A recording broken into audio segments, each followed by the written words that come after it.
Yo, let's rock! Wicked. Oh, how's everyone doing? Oh, fantastic. Right, wicked. Okay, we have got a plan. So we've basically got two big things left that we need to do. Does the music sound a bit loud? It might just be me. I'm going to just turn it down just a little. Oh no, that doesn't actually change anything for me. Let's just go. Yeah, that's all right. It's a bit better. Right. So what is our plan for today? Okay. So let me try and sort of draw the whole thing out, and then I can kind of roughly work out what we're going to do. Because sometimes you've got to visualize it, you've got to see it to know where we're going.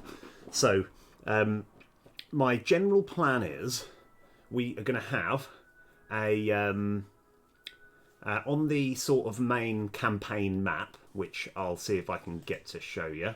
I think I can press resume here quite safely. Right.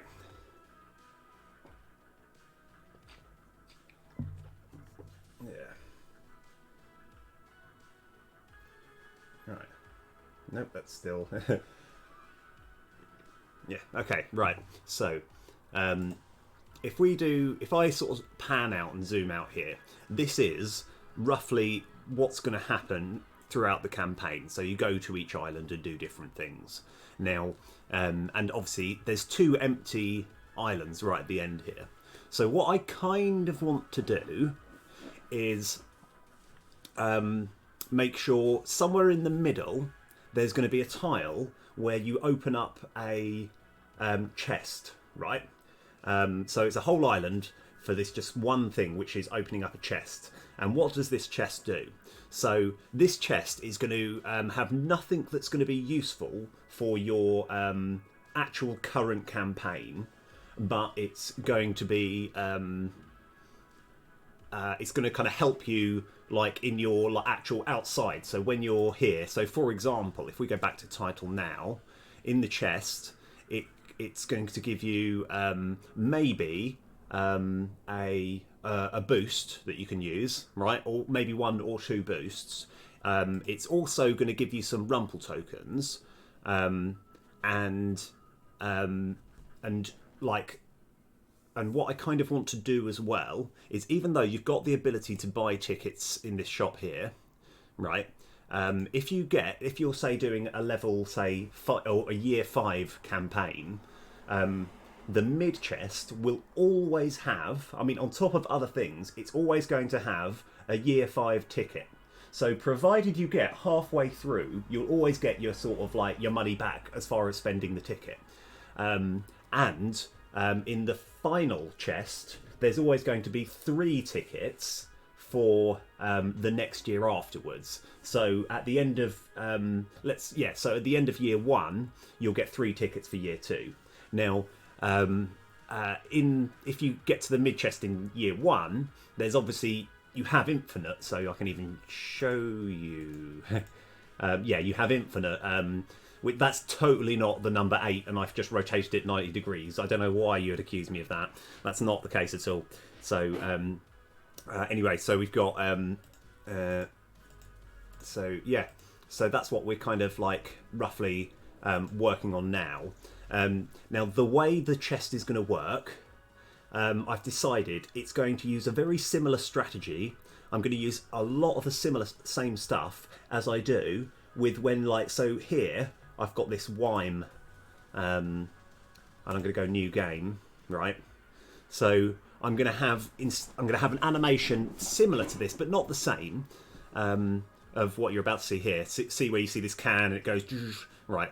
But it's going to look the same in that you're going to see a picture of a chest. It's going to shake a bit, then open, and then here are the things that you're going to get in your town. Oh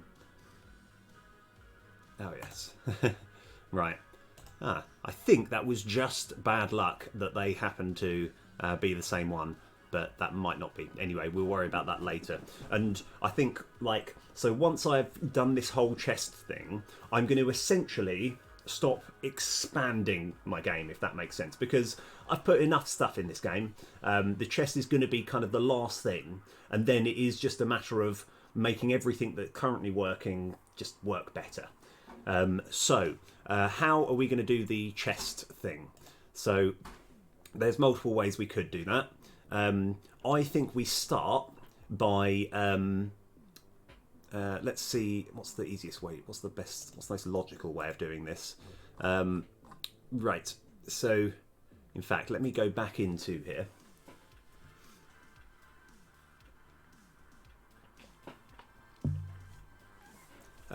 Because kind of what I want to do is get a hold of the game object, which has this, which uses the energy, the boost can thing. Actually, we might need to buy a boost as well. So, so we've just bought a mild cola. That's good. We're going to essentially equip the mild cola, and then press play. New game.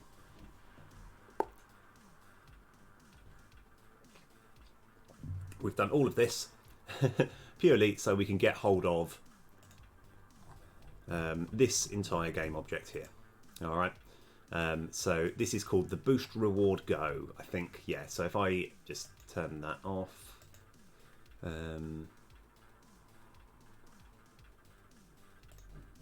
Oh, that's interesting.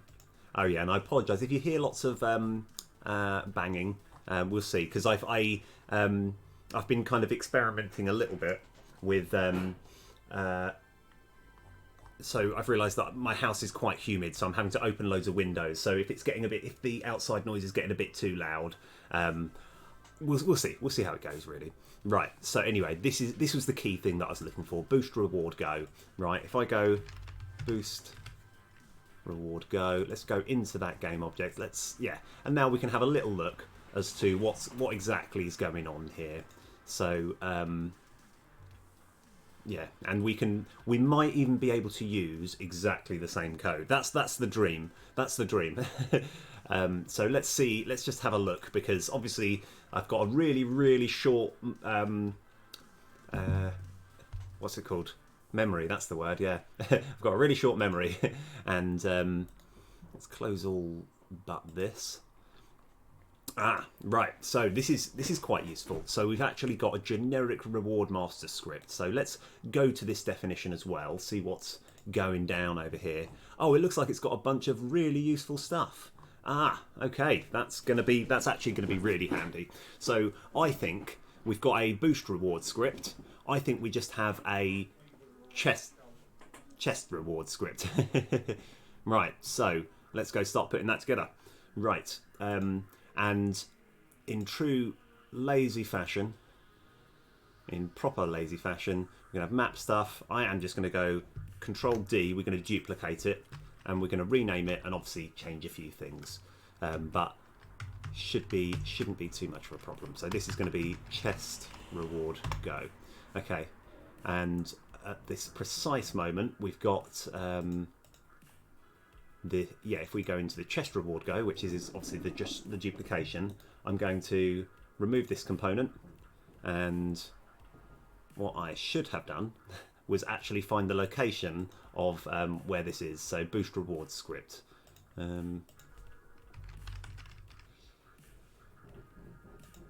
Boost Rewards script. Map script. So we're just going to make another script that's called Chest Reward script. Take loads of useful bits from it, because that's my method. It's like once you've done some relatively decent code, there's no point in just creating it again. Chest Reward script. Okay, so yes, something I was discussing with CodeRad.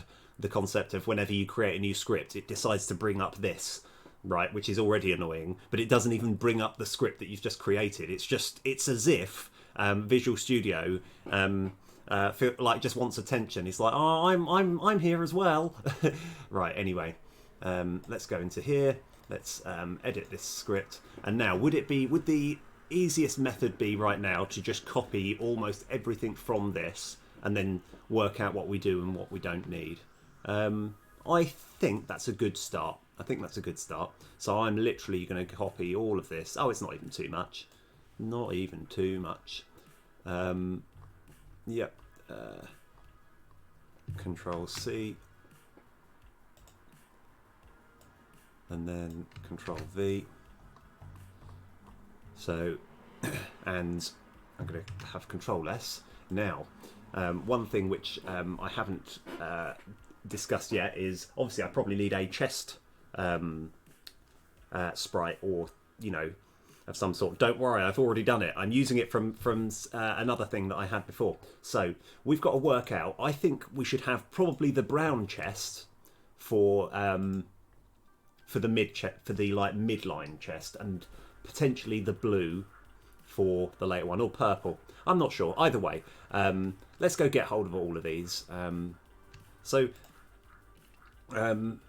Another little thing which is quite useful, if as it is, I'm looking to get all of these sprites, but I don't really need this, so I'm just going to hold Control, click, so we've just got the pictures that we need.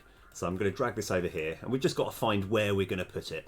Let me think. In fact, oh no, maybe not boost. I'll just have a new folder called chests. Chest. Let's go play it on the safe side. We'll do brown,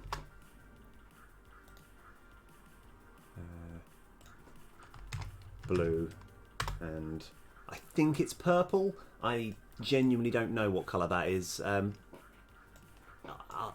say purple. Create folder purple, and we're just going to drag them all into the relevant things. So actually it's easier if I just drag the whole thing in here, and we just go one at a time.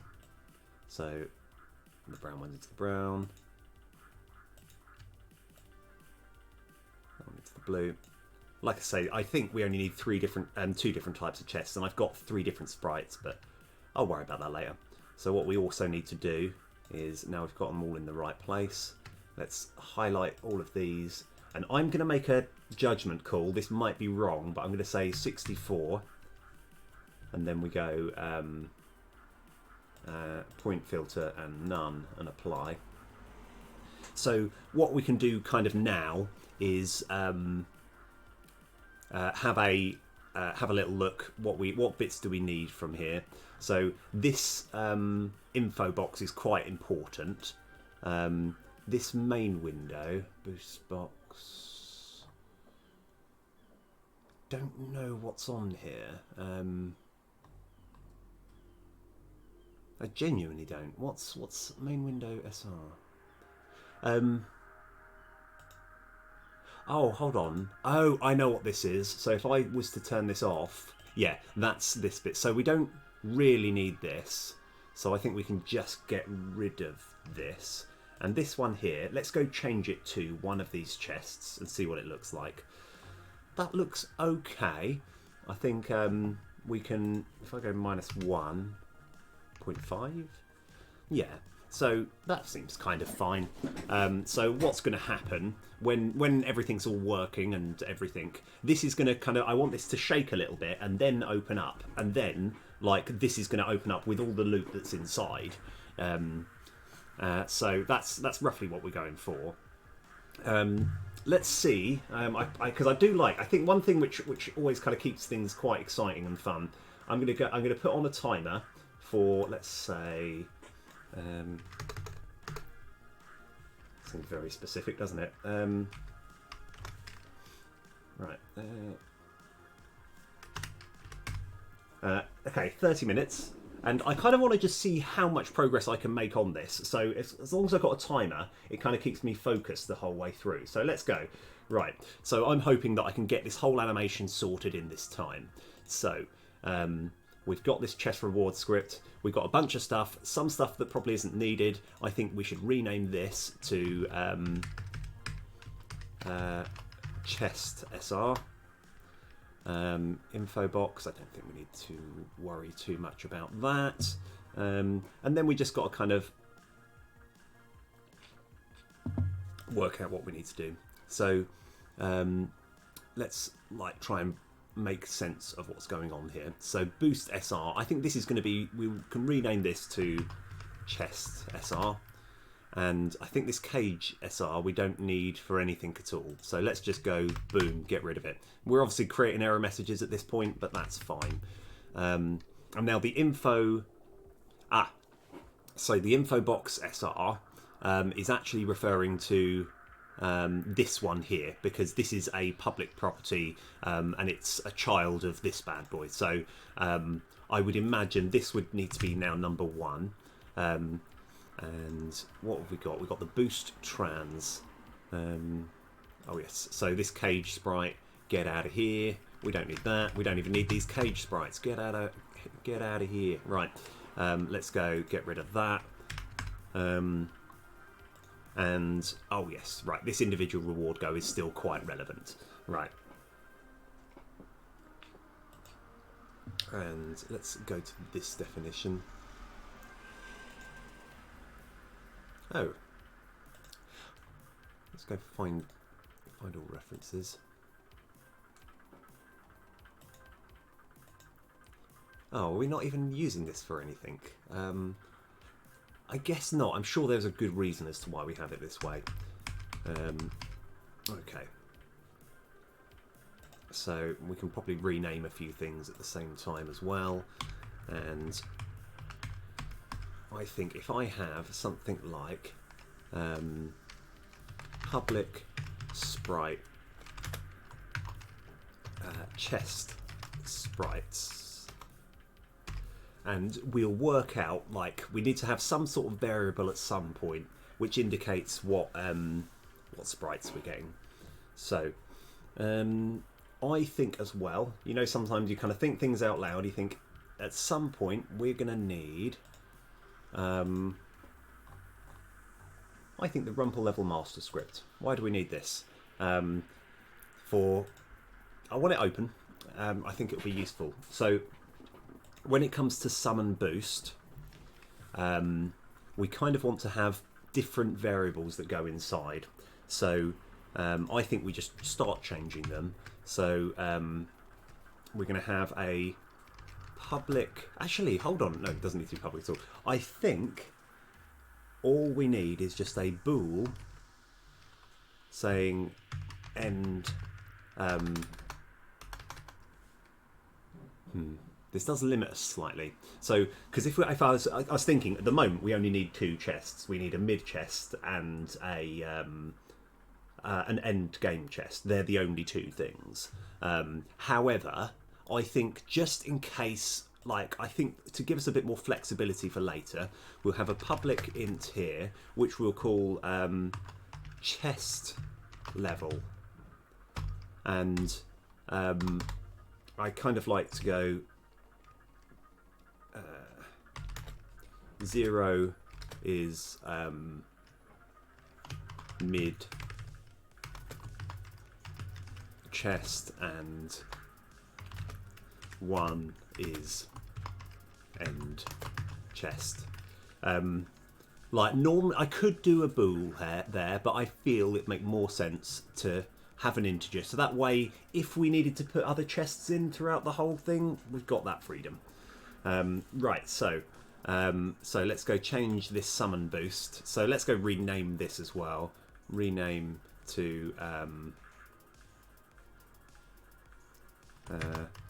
summon chest. I don't actually think that meant any... I think I could have just changed it. I don't think there was anything else I needed to worry about, but we're going to have int chest...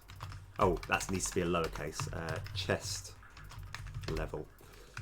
Right, so here we can just have chest level equals chest level, and we can actually have switch chest level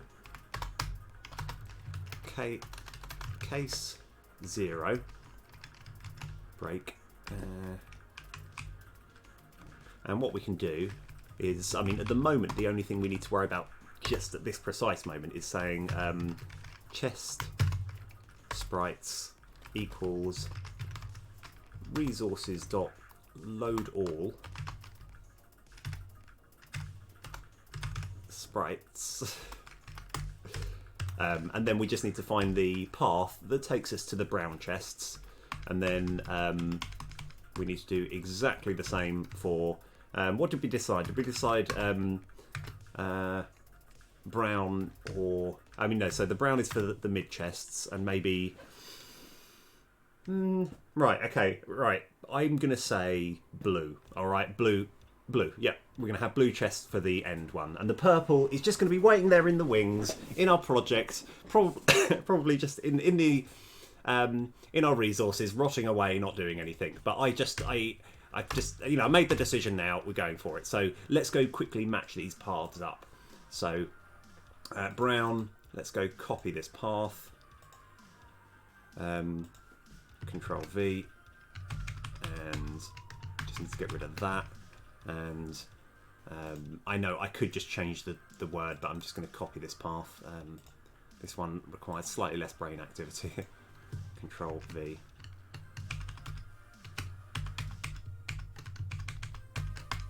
Right, okay. So this is setting our chest sprites. So when we're summoning, it will know. Right, so...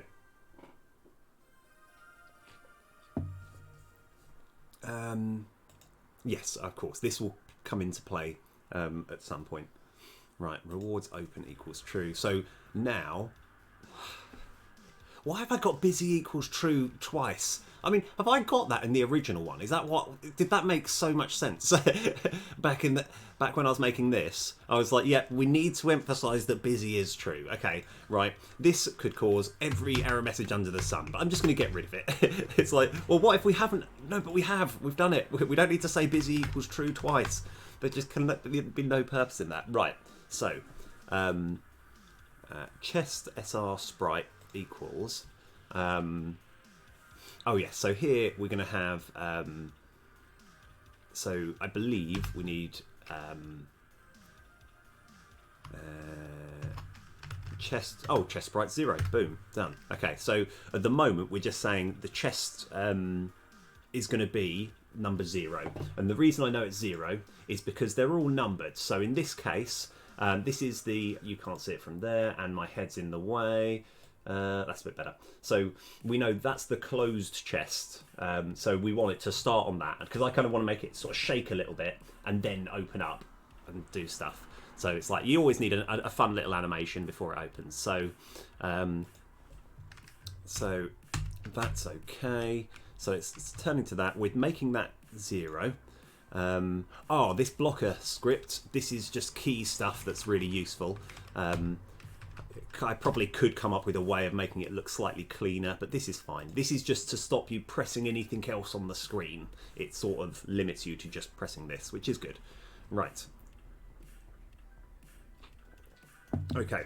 And then you're just waiting for that to be busy. That's fine. And then... Oh, yes, right. I don't think... Let's make... Sorry. What's actually happening over here? I think this is purely to make it all fizzy and stuff, and I don't think we need any of this. So I'm going to green it out. Oh, hold on. What was it? Okay, hold on. Right, we Control KU. Okay, all right. No, I don't know. There is a way of indenting everything, and I can't remember how to do it. So CodeRad taught me the other day. KW? Hold on. It might be KW. Let's see. Control KW. No. All right. No. Okay. All right.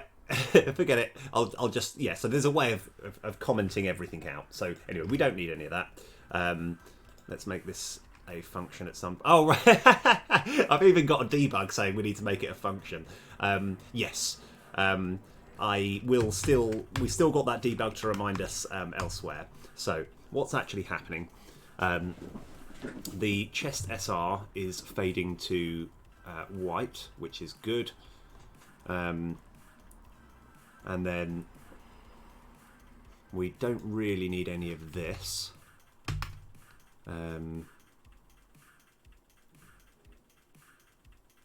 And this one is going to just change the chest SR with the chest sprites, and the final one is going to be chest sprites there and chest sprites. So what is all this? What's all happening here? So I've got a master script that is that I've made Aaron, that basically you just put in the useful things. So we're putting in the sprite renderer, which is the thing that has the pictures essentially on it. These are the pictures that we're looking to animate through, and this argument here is what we want the final sprite to. Yes, Code Rad Games. Oh yes, fantastic. It is actually going really well. Wicked. I was going to say, right, you might be able to help me actually. I can't remember. Right, how do you? It was something like Control KW, but yeah, where you can kind of like essentially do this. But like yeah. Right, but do that like in an instant way, and it's something like Control K, and I looked at it. But yeah, so we're up to episode 94 though. Yeah. But that was, yeah, that's brilliant. Yeah, how's it going your side though? I'll tell you what, one thing though, when I was able to see the original artwork with the new artwork, oh my god, it just looks so much better. It's just amazing. It already looked good, by the way, but it just adds so much more atmosphere to it. But yeah, right. Anyway, so we're currently, I think this is the last sort of big thing that I want to add to the game. And then it's just a matter of kind of essentially fleshing everything out. So anyway, commenting that out. I don't think we need any of this either. This is rubbish. Right. Oh, is it? Oh, KU. Okay. Right. Okay. Hold on. Let's just test this out. So I'm quite excited now. Control KU. Oh, hold on. That didn't work, but that's probably a mistake from my part. Hold on. Okay, all right. It hasn't worked at the moment. Oh, Control KC. Hold on. Control KC. Boom. That's it. Yes. Okay. Yeah. That's really, really cool. Okay. Yeah. That makes way more sense as well. Now comment and uncomment. Yes. Okay. Fantastic. Right. Brilliant. So yeah, it's more just like, here's some useless code that I'm slightly reluctant to get rid of, but yeah. So we're just working on the animation. So this is the bit where it opens up, and then we're waiting for that animation to play out, and then it moves into place. That's all. I think a lot of this is actually we can just keep. But one thing that I do want to do after it's summoned, we're going to make it shake a bit. Okay, that's what we're going to work on. So it's only the chest that I want to shake. So how am I going to do that? Let's have a look. So float time equals this is going to be, actually we'll do 1.0f, and then while time is greater than 0.0f, time minus equals time dot delta time, yield return null. And then what we kind of want to do is have float start base chest local vec equals we want, have we got the transform? Oh, we do actually. It's this here, but I should rename this to chest trans. Chest trans. Right. So this bit of code here will be chest trans dot local position. Oh, I don't know why I made that a float. That needs to be a vector 3, doesn't it? Right. So now that we've got that, we're going to say, and I'm also going to have a float here, which will be shake magnitude. Actually, I probably shouldn't be using shake magnitude equals, let's say 0.25f. Okay, so now we're just going to have chest trans dot local position equals base chest equals that plus open brackets new vector 3 random dot range somewhere between minus, oh yes, that's it, minus time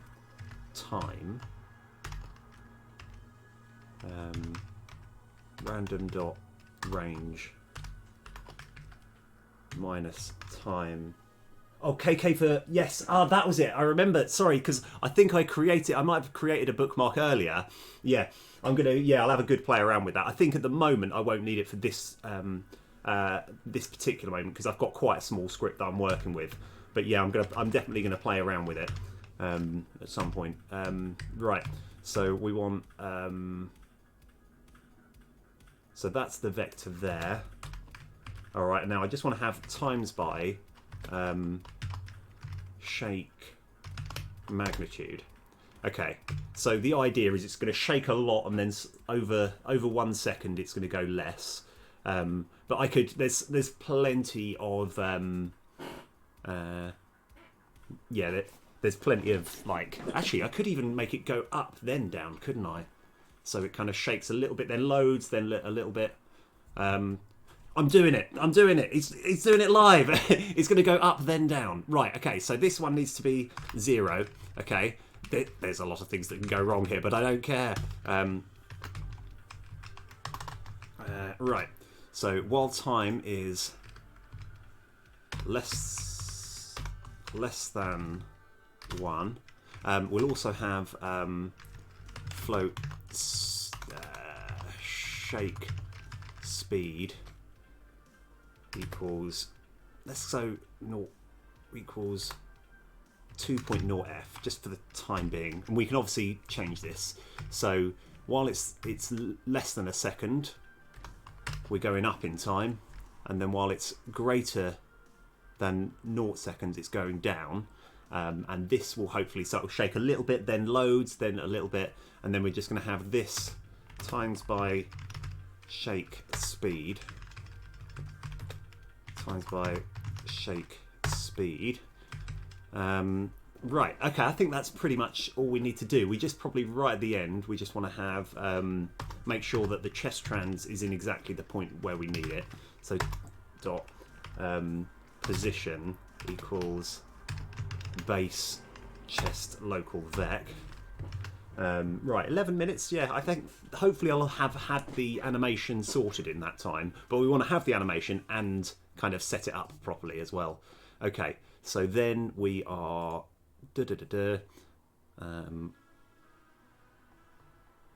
oh yes, and then it opens up. That's fine. So let's actually, we can get rid of that now. We don't need that.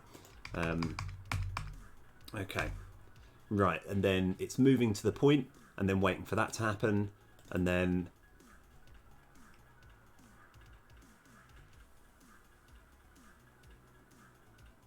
oh, wow. Okay, yeah, sorry. When it said make brown box open up, that's actually talking about the window in which it's going to hold all the information. Because I was thinking, incidentally, through complete pure coincidence, we are opening up a brown chest. And I was thinking, was this me in the future? So I'm thinking, well, this will be useful at some point. We've already opened it up because we've done this animation there. Okay. Whew. Right, everything's fine.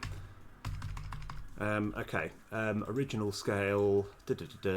Right, what's this about?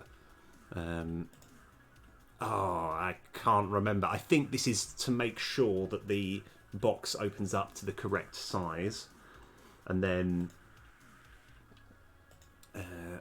here we are. Right.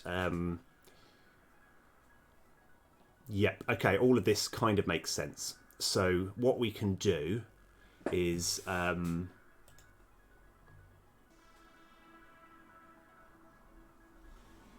yeah, okay, right, so the what's happening here, at some point in this code, and I can't remember exactly where, we are setting up the individual reward classes for the chest. So these are all the things that you get inside. So what we actually need to do somewhere, I don't really know where, I think I can do it in here, is fit in where we're going to put the reward. Right, so so this is why I opened this like absolutely ages ago. So let's go Control MO, let's close all of this up, and right, so what we can actually do, because I think I've got a function here that is that essentially, yeah, right, it's this individual reward classes. Let's go find all references, because there's a certain point where we actually put stuff into the individual reward class. So this looks perfect. This is exactly what we're after. So what I'm going to do now is right, there's loads and loads of comments here, so it's gonna be, there's loads of sort of, yeah, comments, but I'm gonna go Control C, and we'll have a bit of a space, and I'm gonna go Control V, and we're just gonna say sort chest rewards, and our variables are going to be int, and what do we call it? A chest level. Like I say, only 2 levels at the moment. That's a midway chest and an end chest. But I'm putting an integer there because we might want to have more chests later. Like there might be some sort of like gold rush like zone where you get chests every other thing. But yeah, so this is again, like I was actually discussing. Is it Red Cabin Games? He's seemingly pretty good. He's another streamer who. Like he was talking about, he was trying to do something, and he used a similar philosophy to me in that you've got to make something rubbish before you can make it good. So this is going to be a sort of weak rubbish version that I might make better, and I think that's actually all we need. All right, because so we get rid of that. We do want that to happen, and then we're going to have something like right. So this is going to be a really properly basic, really properly sort of watered down version. This is just purely to see if everything works. We can get rid of all of this and all of this. I think that's all we need. I probably didn't need to actually copy and paste that, but Shift Tab. Okay, so what's the purpose at the moment, right? So we just want to see if this chest works exactly the same way it should do. So I've just picked a few random rewards to see if we can get this chest level thing to work. And despite the fact this isn't being used for anything, this will come into play later. Right, so we want to sort chest rewards. So let's go get rid of that now. I don't need that. And I think right here we can just do this. Sort rumpel level master script dot instance dot sort chest rewards, and this will just be chest level. Okay, I think that might be all we need to do. Oh, hold on, the unsummon, that's probably what we've got to check. What's actually happening with the unsummon? Let's go to this definition. Unsummon. I think it still unsummons the same way that it would unsummon anyway. Okay, so what we're looking to do now is essentially have, well, we can get rid of this. We're going to have summon chest, and we'll just have 0. Not that it matters too much now, but we can test this, right? And then we can work out how we're going to fit it in. So let's go into our happy testing scene, where we can just put stuff in and then see if it works. So while I'm kind of trying to find my way as to where I'm going, what we're looking to do is put this new object that we've created and we've done some coding in, put it into an empty scene, and we've already upon start we're getting it to summon on its own, right? Obviously that won't happen when it's in the game, but we're just telling it to start so that we can test it. So let's go into this test scene now. And I've forgotten what I called it. Chest reward, go. Let's rock. Okay, right. So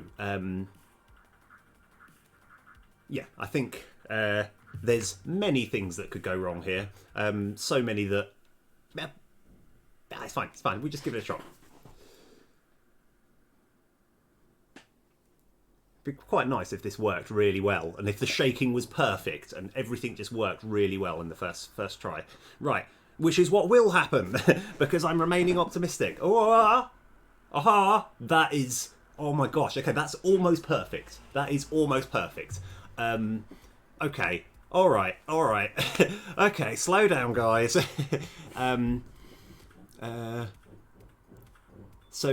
So what would happen now? This might break when I press this. Yeah, it does. That's fine. That's what I was expecting. It's because hold on. I mean, I'm not too worried about that. It's because we don't have the map test thing to go by. But that's a really, really good start. Okay, I kind of want to look at that animation again now because I'm just quite happy with it.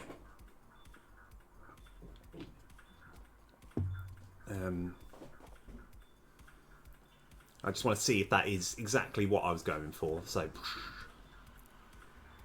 yeah, okay.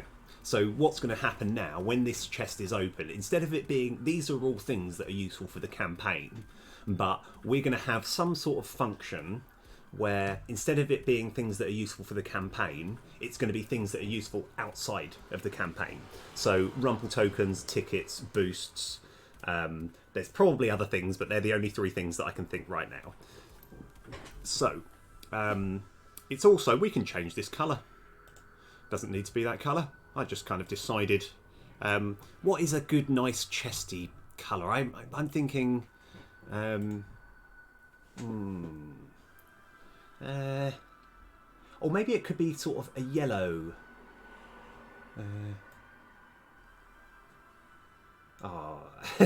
What colours make yellow?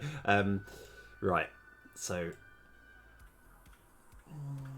maybe a really proper. Actually, maybe if we just go full red, but a lighter red. Can I make it lighter than that? No, that looks rubbish. Yeah, that red, just a defiant red. Okay, so that's good. Right, this is exactly what we're going for.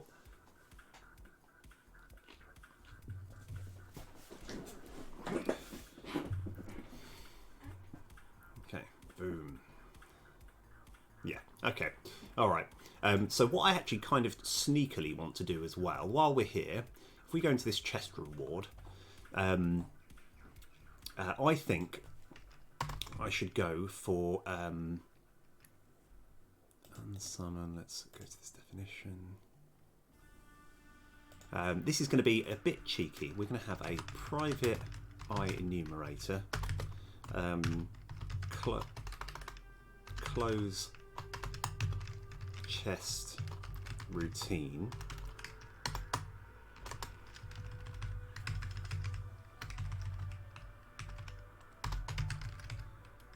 Start coroutine. Close chest routine. And then I kind of want to just make sure it's still busy equals true. So what we can do is, again, copying stuff from before, but just changing a few things.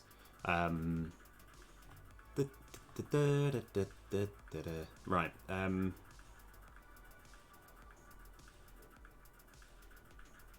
Where are we?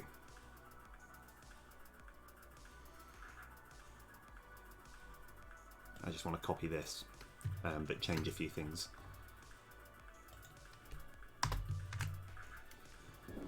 Okay. So now we want to play backwards once, and we just want the last sprite to be 0. So the I've done something. I've broken it again.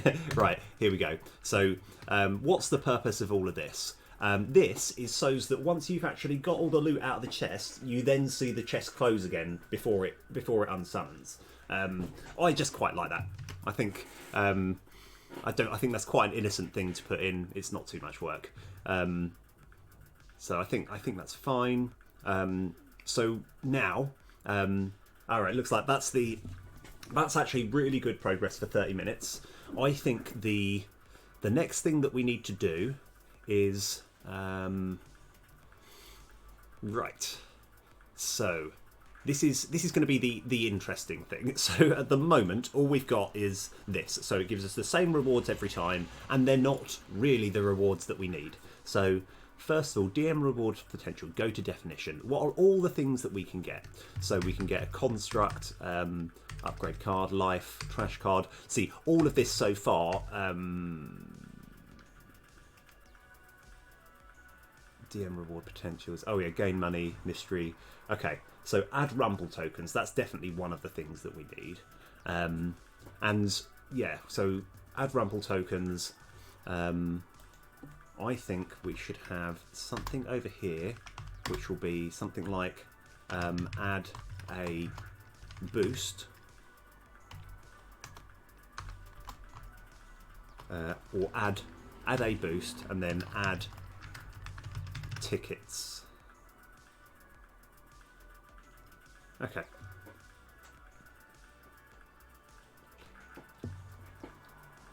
I just need to work out exactly how we can do all of this. Add tickets. Okay. Right. So now the next thing we're going to do is yeah. So basically, let's go. I think now we've done that. I think that's all we need from there. But now I kind of want to. We need to do some sort of algorithm or some sort of function, which might be through multiple ones. We need to work out like obviously the higher the level you are, the more rumple tokens you can get. But I don't know exactly how we can break down the maths. So I think public int get number of rumple tokens int chest level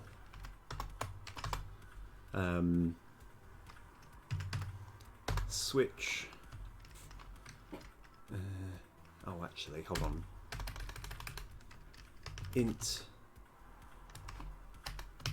min lowest, int lowest equals 0, int highest equals 0, and then this one we should just have switch chest level case 0, and then I'm just going to do a little green note here saying mid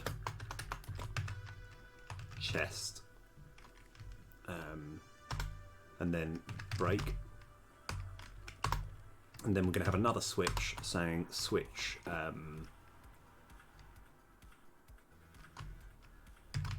game info script dot instance dot chaos level current.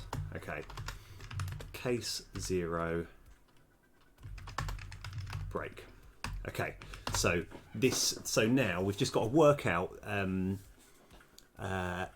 roughly. So I've just got to crunch some of the numbers. So given that there's 12 fights, and at this precise moment, the mid fight that you will have just completed will be number 6. That means that you're going to get 6 rumple tokens. So you want the mid chest to be a bit higher than 6. So maybe it should be somewhere between, I think, lowest equals, maybe it should be 6, highest equals 60. I think that seems reasonable. Okay, right. Right, we're getting there. So that should be kind of all we need to do. What I want to do, I'm just going to do something a little bit sneaky. There is a good reason for that. So I also I like the idea that we can have a bit of randomness as well. So, oh, actually, could we just do we could just do a mathematical formula here, couldn't we? Yeah, okay, maths it is. So it's going to be, so it's going to be 6. So the lowest is going to be, so now that I've kind of had to draw it out this way, we can just say, int multiplier equals rumple level equals game info script dot instance dot chaos level current plus 1. Okay, that's only because at this precise moment, like when you're actually starting on year 1, technically this number's going to be 0. So this will mean so we do need to just add 1 to it. So yeah, we're in year 1, but chaos level will be shown as 0. So that's what we're doing that. So lowest equals, oh, that'd be a bit spicy, wouldn't it? Lowest equals multiplier, I think, times by 6, and highest equals multiplier times by 30.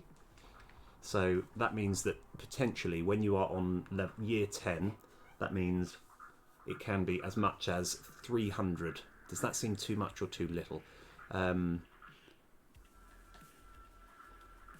We'll experiment.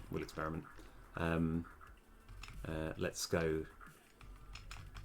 We'll just do something a little bit cheeky. Int multiplier equals. We can actually. What am I doing? We can just move all of this up. We might not even need a complicated switch statement. So that seems fine. Case 1 break. I think these could probably do with being, say,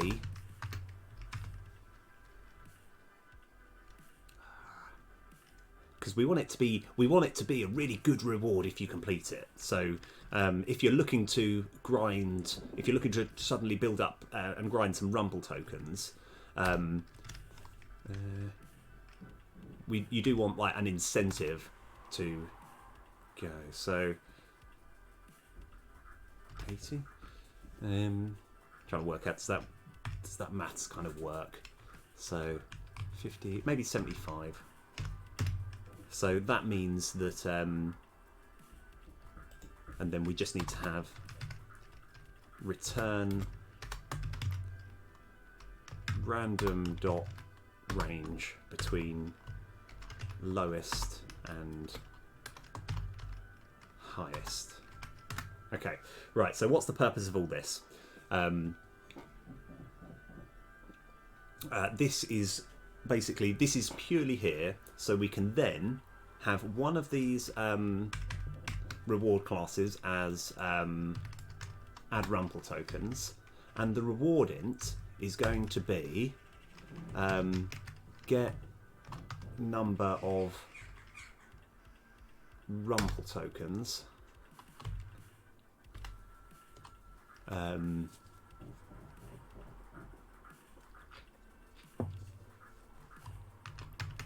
chest level.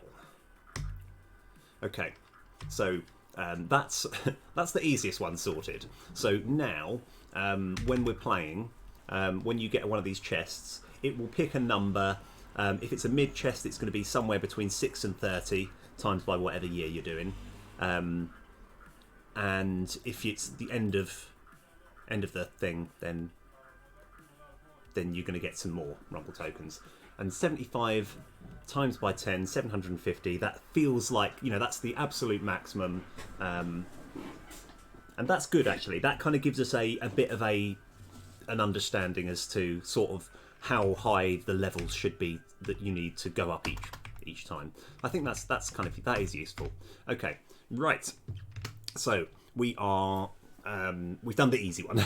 That's what I'm getting at. We've done the easy one. We now need to do a slightly more difficult one. Okay. So what we should do is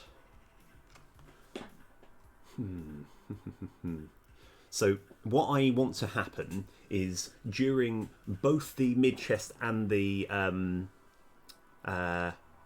chest, for there to be a chance of getting boosts out of it, and you can get lucky and get 2, but like I need to work out some good maths, so I'll go public int get boost int.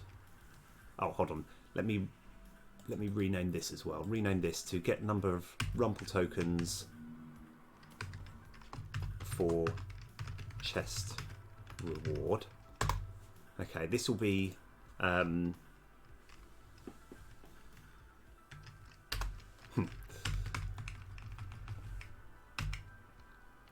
actually, the tickets are going to be easier. Let's do the tickets. The tickets are going to be much, much easier. Okay, all right. Let's sort out the tickets one first, and then we'll come back to the Rumple tokens. So, public int. Yeah, this one, because this will always be a flat, exact amount every time. And I just need to work out...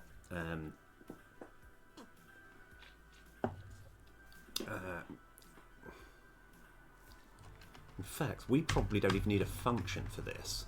We just need to have switch. And so first of all, if... So I've got a bit of a runny nose, apologies. Yeah, I think we don't need a reward at all. So what I'm going to do here is, this will be add tickets.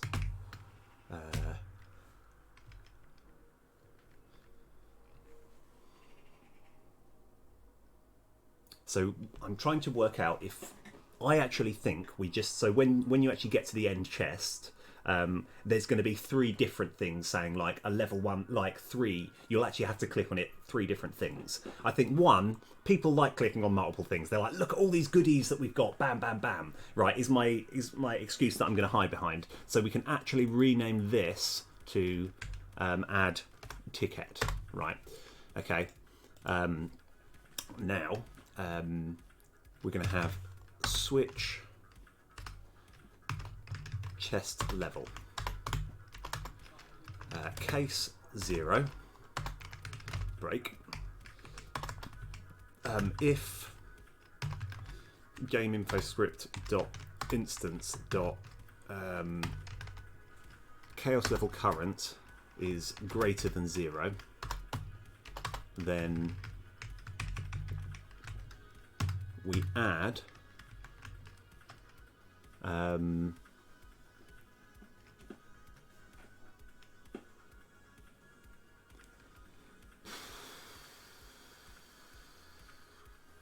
reward int equals, I think we can just have Control C, Control V equals that. Okay, and then I think that's all we need, and then we can actually use similar code. So case 1, so an end game chest, if the chaos level current is less than 9, because at this current moment, when the chaos level is when this is 9, that means we're effectively in year 10, and you won't be able to get any tickets because you've already effectively completed the game. So So what we're going to do here is this will be chaos current level +1, and I should do a for loop. I should do a for loop, and this will be specifically 3 every time. I know I was just tempted to copy and paste it 3 times, but that was actually not that much. For int I equals 0, I less than 3, and we've got this ticket. Now we haven't dealt with adding tickets yet. So right, okay. Now that was so. This has essentially sorted out the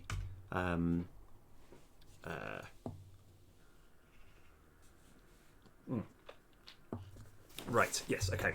And I think the way boosts are going to work, the way that you unlock boosts, is you're going to have like, obviously, the further along the chain of boosts there are, which we'll have a look at. I think it's, where is it? It might even be on here. No, it's not. It's in the master script. So, where is it? Boost type. So generally, and not that it makes too much sense here, but the lower this is, so this effectively is 0, 1, 2, 3. The lower this is, generally the lower the quality of the boost, but because they're so radically different, it doesn't mean that this one is definitively the best. However, dependent on what your current like chaos level is, the like means you're more likely to get the higher ones. Although I still want you to, so maybe in level, when you're doing level 1, you can get say 1, 2, and 3. And then level 2, it could be 1, 2, 3, 4, and it could go up like that.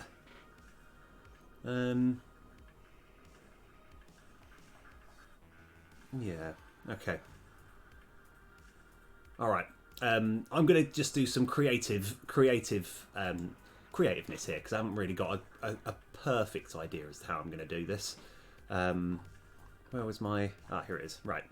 So that gives you that. So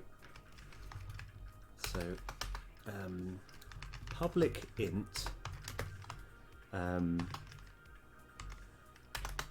get number of boosts for chest reward. So this is purely going to be int chest level. So this won't actually describe what boost we're getting. This is just going to say the number of boosts that we're going to get. So I need to come up with some, like, so I want you to, when you're in level 9, you to be guaranteed at least 1, but maybe get 2, or if you're really lucky, 3.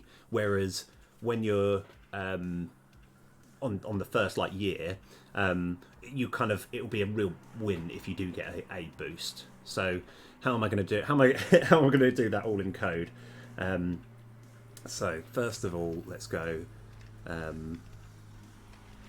int number of boosts equals 0. Return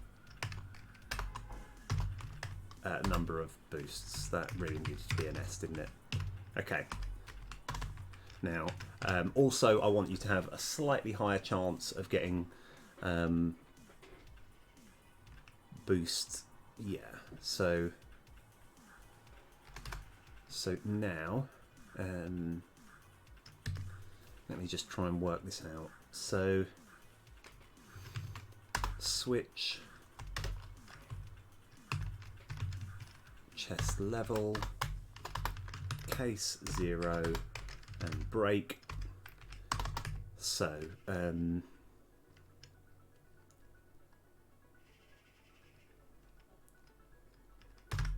if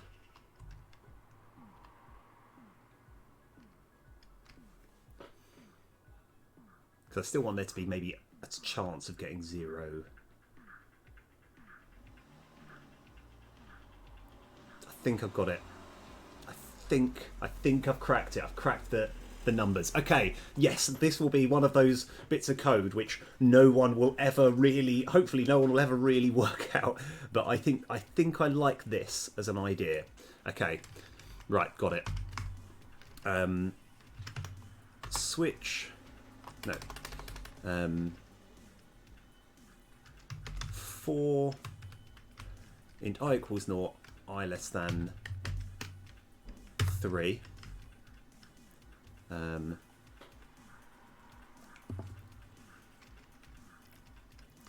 If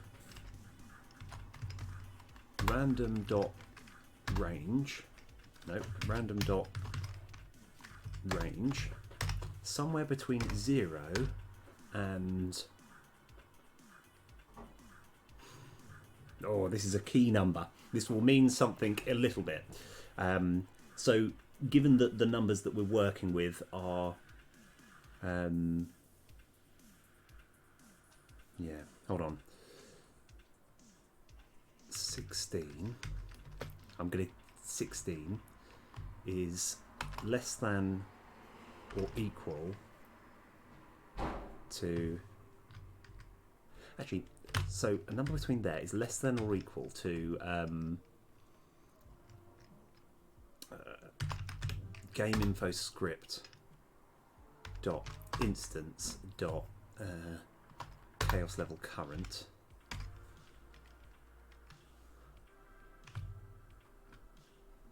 Don't think that quite works. I think that needs to be 0 and that needs to be +4, and we need to probably have that in brackets. So if all of those conditions are true, number of boosts ++, and maybe we do that, say, 5 times, and I don't want you to ever be able to get more than 3 boosts each time. So if, in fact, number of boosts equals math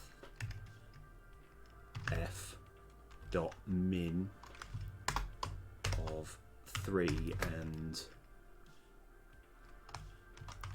number of boosts. Okay.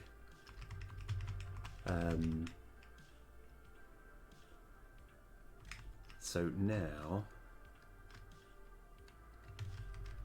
okay, right. This is the this is, you know, when you're like, this is next level. This is like proper next level brain work here.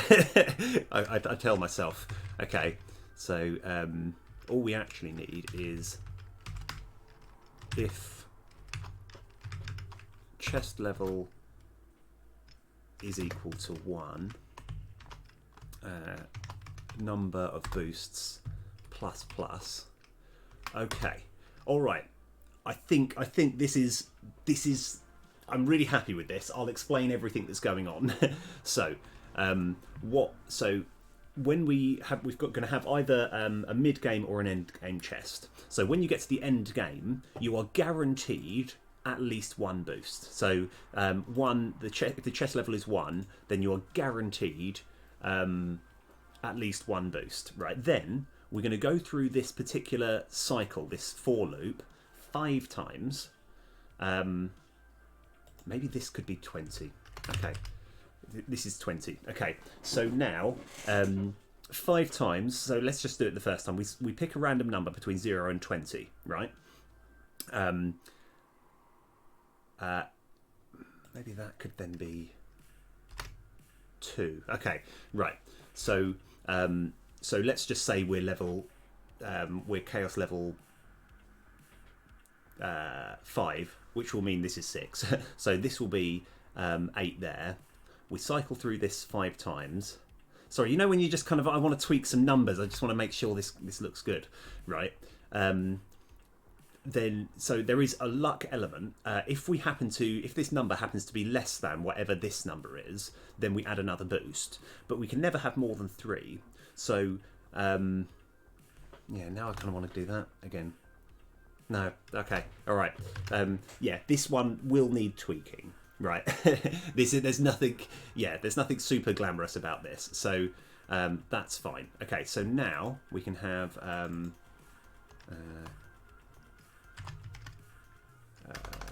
dim dot add a boost. Okay, so now we're going to have int number of boosts equals get number of boosts for chest reward, chest level. Okay, and then we're going to have a for loop equals number of boosts. Okay, so the purpose of this, I mean, this is really this is complicated. Here we're going to change this in a bit. Don't worry. But the purpose of this is so that you generally get more boosts the later you are in the chaos level. You know, you want to be encouraged to be doing like higher level stuff. You know, you want to, like, ideally, if you're the perfect player, you would just unlock level 2, then 3, then 4, then 5. But, you know, because it's quite a skill, you know, there is quite a bit of skill involved. You're not, you know, but you always want to try and do the highest level, so you get more boosts. Right, so now I'm going to go back to here.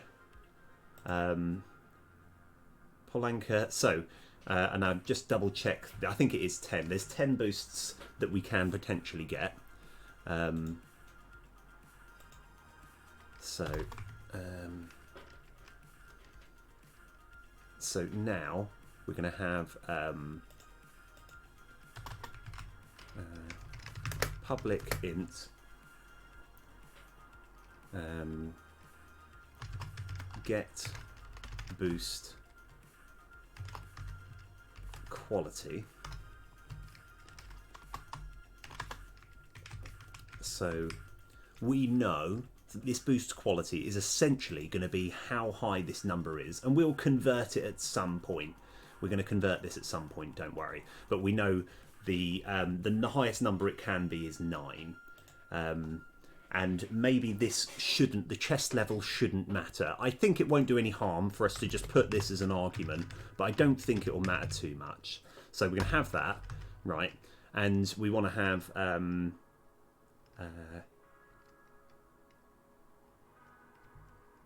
let's have a look. So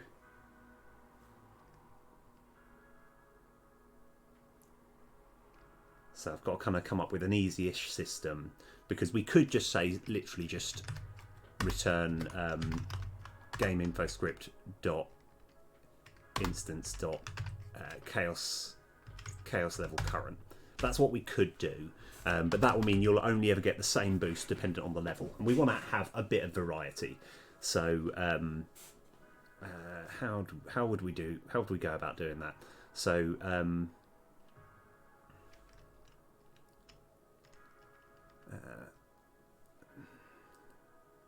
no, I tell you what I'm going to do now. I think I do need to do a proper switch statement. Right, I was going to try and see if I could do an easy algorithm, and we could probably get away with it, but I think we're just going to do a bit of a switch statement. So int boost quality equals 0, return, oh, press the wrong button, X, boost quality. Now switch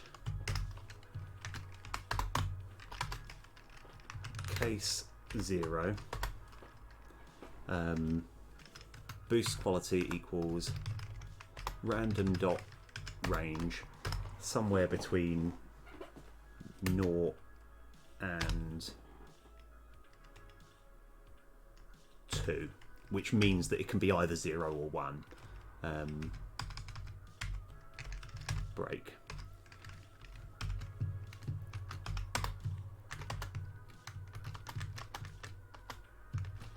Yeah, I think normally, yeah, sometimes I'd be like, there could be an easier algorithm.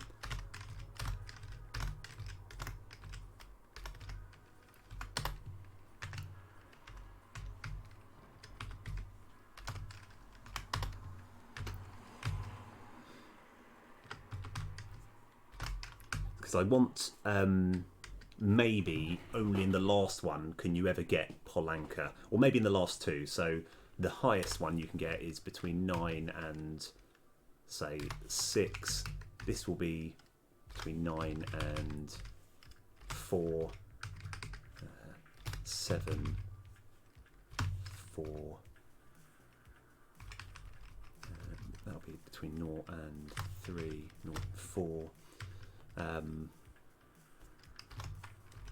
Yeah, I'm kind of making these up a little bit, but 2 and 7, 3 and 7, maybe that should be 4 and 8, and that will be, say, 4 and 7. So, as we discussed earlier, the quality of the boost is generally better the further to the right and the higher this number is. So, like, I think this looks okay. We do have a slight problem. Okay, it occurs to me that we can't ever get the number that actually needs to be 10, because the way that random range works is it picks a number between 6 and 10, but not including 10, and it is including 6. So let's go make this, say, that one 9. I mean, it feels like that, kind of like, just for, yeah, feels like it needs to be something like that.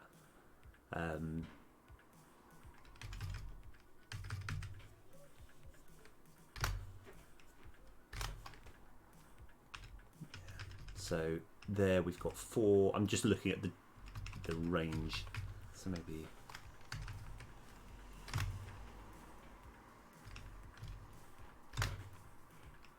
2, 3. Yeah. Okay. All right. And we're going to just have a quick safety thing. So boost quality equals mathf.clamp between. Oh, so we're clamping boost quality between 0 and 9. So let's just have a quick check. What does that say? Clamps given.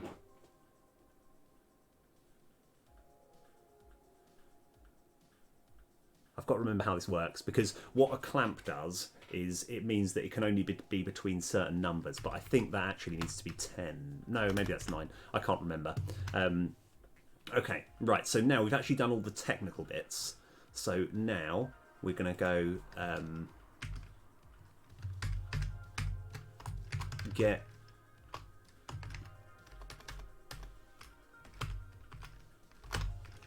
I've done that. Okay, what's the problem? What's the problem here, officer? Let's just see. Yeah, sorry. So, oh yes, reward int equals get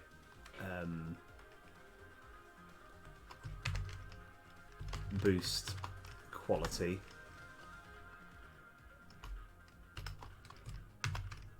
chest level. Okay. All right. Now this is this is a bit ugly, I won't lie. But I just like the idea. The purpose of this is so that you can generally get higher quality boosts the higher the chaos level is.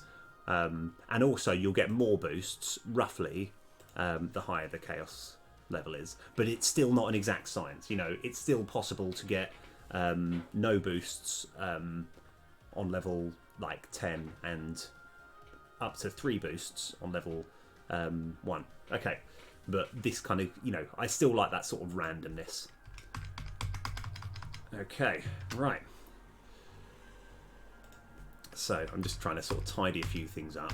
So this bit sorted. Okay, so now we're probably running to error messages, but that's let's see if we get any error messages straight away. No.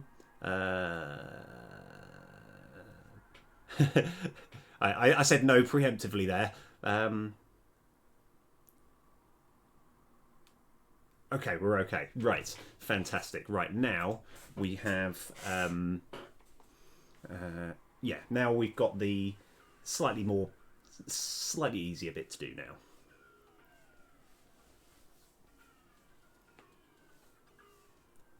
So why have I done all this? Yes, that's fine. So the reason I've done this is so that... oh, that was actually 6. Huh.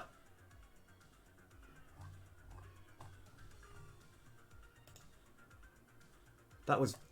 So, I mean, the reason that that's slightly baffling is... Let me just see if that's 6 again, because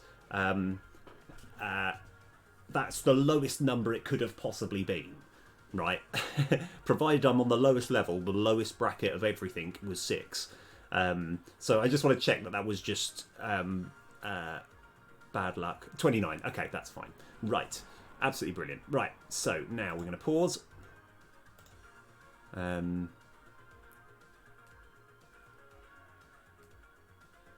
yes, okay, all of this makes really good sense. So the reason this was created is because the number of boosts we had was actually 1 this time, but last time it was 0. And so this is all good. Everything's good. So, right, now the next big thing that we've got is we've got this code here, monster individual script. This deals with what we do when we have a different reward. So let's find out exactly how this works. Set up reward with the IRC. Everything's good. And IRC was there. So I think this set info. Ah, right. So rather cleverly, to set up each reward, I've actually put it into this slightly more responsible script because we're going to be using a bunch of these and we don't want to have a massive chunk of code. So I've kind of offset it into here. So let's go to this definition. So now we can actually start filling it in the way that we want to fill it in. Let me just pick... let's pick this. I'm just going to pick up this one here. That was interesting. So, I mean, just to clarify, the reason that I was so shocked at the fact that it said 6 there was because, in theory, that's literally the worst possible thing you can possibly get from any chest ever. And the first time I tried it, I happened to hit literally the most unlucky outcome, which is why I was slightly perplexed. Right, so this will be add ticket. Okay. What colour do we want for a ticket? What colour feels like the right colour for tickets? We've used quite a lot of colours already. I want to...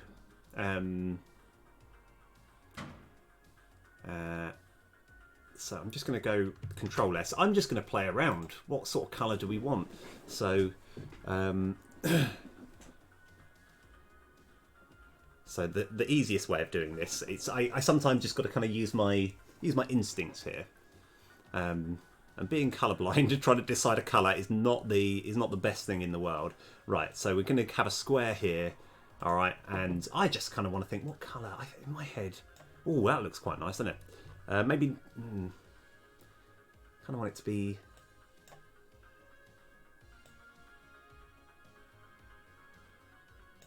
Maybe that.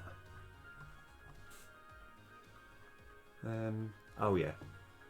Oh, of course. So rather frustratingly. Oh, hold on. I did not know you could do that. That's really useful. Okay, so whenever we're creating a colour, we've got to we've actually got to input these numbers. So it's every single colour is yeah. But I mean, like not just unlucky. Like as in like mathematically, it's like I created a bunch of. So it essentially. Didn't hit any boosts, and it got like essentially if you were to pick a number between 0 and like 25 or whatever it was, or 30 or something, it's literally picking 0. It's yeah. I just like I'm glad I did test it again to check that it's like okay, we haven't completely lost the plot. Right. Okay. Right. Colour for a ticket.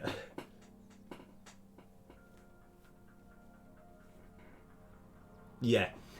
Because one thing, so that's actually an interesting, like, one thing that's really worth considering. So I don't know if you've ever played Diablo 2 or any game like that. One thing that it's an incredibly addictive game. I wouldn't even necessarily say it's the best game I've ever played, but oh yes, oh fantastic. But you know that excitement, like when you kill a boss and you're thinking, oh, what if they drop an rune or something, like you're just like, oh, that, that sort of genuine sort of goosebumpy feel that you get. You're like, oh, quickly pick that up. It's like I mean, this probably won't mean anything to anyone at all. yeah, exactly. It feels really good, and so I do want to. I mean, it's no way near on the same scale, but part of what I like with chests is the way that it can be really good and it can be rubbish. Oh yes, yeah. In fact, I think because I've got the Diablo 2 remake, and I think my mage has got a Shaco. Yeah, like that's I remember. Yeah, it's like that proper excitement. It's like, oh, I had to grind for about 30 straight hours, but I found it. Incidentally, actually, very few people will be able to appreciate this, but Code Red Games, you might be able to. I was. I was actually joining someone else's game just for some raiding, and I saw a Cham rune fall on the floor, and I couldn't pick it up in time. Someone else got there. Yeah, but there was fair enough. It's just like a Cham rune is essentially the not the highest rune, but the second highest rune, which again won't mean much to anyone, but to tell you, it's like the chances of that dropping are not even an exaggeration when you say 1 in about 10 million, right? From every enemy or whatever, I mean that's might be a slight exaggeration, but it was just like, oh, I couldn't get it in time though. But I mean, obviously, it's just one thing which I do absolutely love is I want people, when they get to a chest, to know that it could be a hit or it could be a miss. There's bots doing bar runs. I was in it with a bunch of... Oh, right, yeah. Oh, fair enough, yeah. Yeah, I think I did, it's also... when I played it, this is the original Diablo, all those years ago, I realised I got to about level 93... and it becomes so much more exponentially difficult to level up after 93 that you're just like, oh, there's just no point.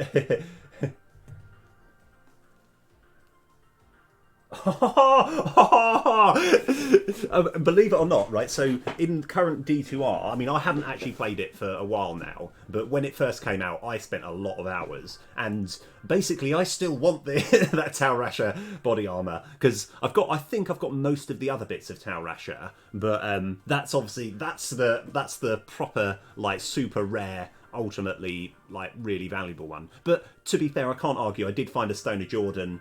I found some valuable stuff, but I still haven't found it. It's that proper excitement of So anyway, so relating this to the game, I want chests to have a bit of a randomness.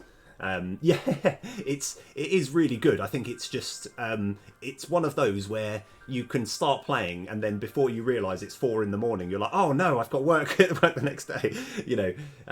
You can sink a lot of hours into that game.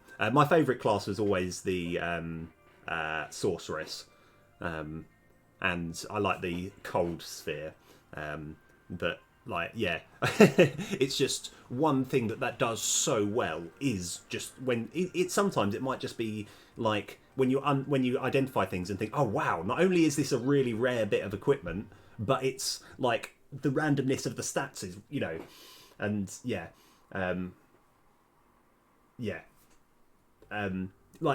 oh yes, actually that's a really, really cool idea, but I always want to make sure there is a level of that excitement. That's why I've kind of when we go over to I can't remember what it is now, here and here, the number of boosts, even though you're going to get on average more boosts the later the level, it's still not always set in stone that you're definitely going to get them. And the quality, you know, it's like of getting the best like boosts here. It's not that. It's only like you have to get essentially 9, the highest number there. You know, that's what I'm going for. Like.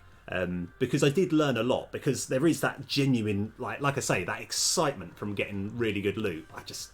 I can't really explain it. Yeah, and I think you probably know it just as well as me. Just that, like, you know, you want it to be like, oh my god, here's the thing that, you know, I've had to spend ages trying to get, but it's finally there. I think, I remember, right, now I don't know how true this is, right? Right, so what colour have we decided? Sorry. I'm not really super happy with this colour. But no, I remember actually World of Warcraft, apparently, right, and I don't know what expansion this is, but there was a particular boss that was a raid boss where you need like either 25 people or 40 people to kill, and you need to do this massive long instance to get there, and it's one of the toughest bosses in the game, and it has something like a 0.5% chance of dropping an artifact item, which is like a level of rarity rarer than legendary, right? And it's only been seen a few times, you know. Yes, yeah, I killed Andariel, because you can get Stone of Jordans in theory. Yeah, yeah. Well, I mean, back in the day, when you're allowed to go on, when you could actually sell loot, like it was completely legal on eBay, I managed to make, well, some money. Yes, well, I mean, that's, yeah, like going back all those, yeah. It's just, I managed to make about £40, but when you actually think of the number of hours that I spent, yeah, because I thought I needed to actually just sell my account, sell all my gear, like, so that I can carry on with my life. Yeah, I made about £40, but like, and if you think back in those days, it's like that £40 was probably more or less £80. But the number of hours that I spent on it, it's like that was not an efficient way of making money. Right. Anyway, right, brown. I'm not too happy with brown. Well, what about like a dark red? Yeah, that colour. Okay, so 0.4. It sounds fine. Okay, right. Where are we? So let's go to this definition. So here we want... Oh. Let's just... Yeah, oh, actually, no. Yeah, 0.1 and 0.1. Let's see what that comes out as. This one will be...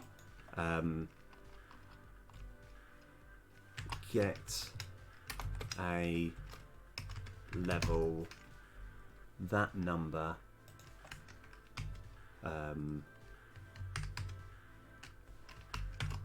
ticket,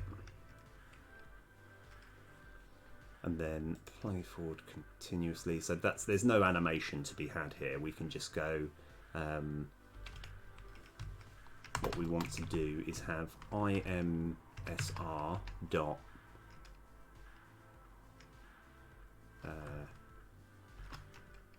icon sr equals, now we've actually got a like get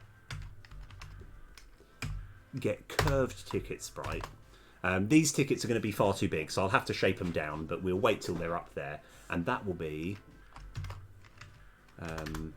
imsr dot irc dot reward int.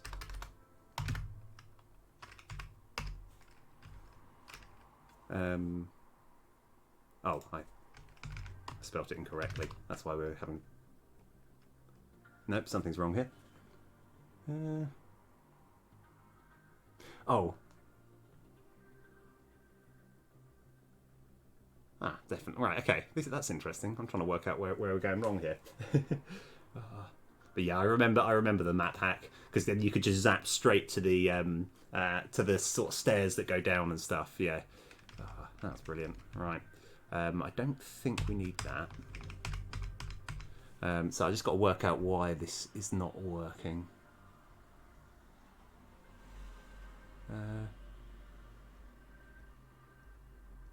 Oh. Dot sprite. Okay. So I might need to sort out the maths here. So let's go to this definition. Okay, that's fine. So yeah, I'll have to sort of crunch the numbers slightly here. Oh no, have I just closed the... No, here we go. So when we're actually getting the ticket number, that will be... Yeah, we'll have to... It's going to be a lot easier to work this out, like once we've actually put it in place. So before it actually does anything, let's go to this definition. So adding a ticket, that's roughly what we want the icon to look like. Now, oh, we've got a default here already, which is fine. It's fine. I should have moved this. I don't even know if it matters, but I want to keep that at the bottom just to be on the safe side. And then Control C, Control V. This one will be add a boost. I'm just going to kind of pick a random colour and see if it works. Right, okay. So I just picked those numbers at random. Hopefully they'll be like, oh, that is the perfect colour. Right, get a...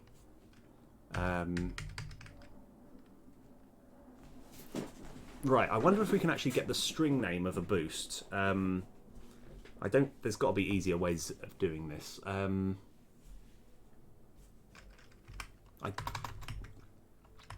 Maybe IRS dot... Oh no, hold on. Get...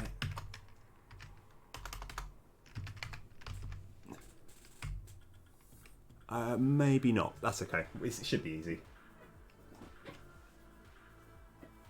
Oh yeah, the old instant switch. Yeah, I remember all of those days. Yeah. I don't think I did almost fall for it once. No, I did fall for it once, but I didn't actually lose. It was not... I lost something that wasn't really that much of value. So I was thinking he went through so much effort, and essentially I think I lost... Yeah, I can't remember. It was something that was like, well, it's not really the end of the world. It was something like a pole rune or something, where it was bad. You know, obviously that's still quite a good, valuable thing. But I was just like, you know... but, you know, I kind of learnt my lesson from that point. Right, so what we need here is a get boost cost, get boost... Yeah, we need a new thing which just basically converts the string into... converts a boost into a string. So let me try and work out the correct thing to do. So I'm going to have public... string convert get boost string. Alright, and then here we're going to have a boost type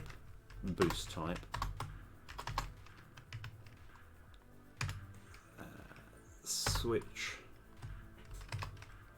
boost type.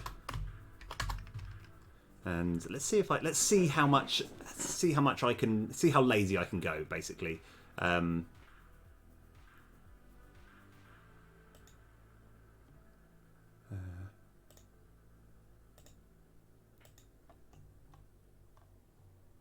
no, that doesn't work. No, we're just gonna have to go through it. Case boost type dot mild cola return. Right. Control C. Yeah, there's going to be a quicker way of this, but it's not going to take that long anyway. Mild cola. And let's go keep this on the side so we know the order in which we're putting all the boosts. So mild cola, rad, OJ,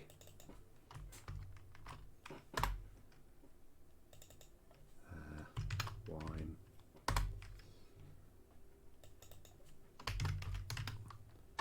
roll Punch, Grobbler. I know, I like all these names. Splendor.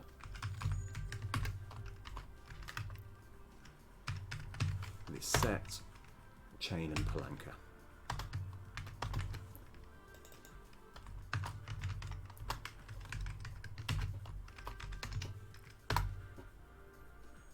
Right.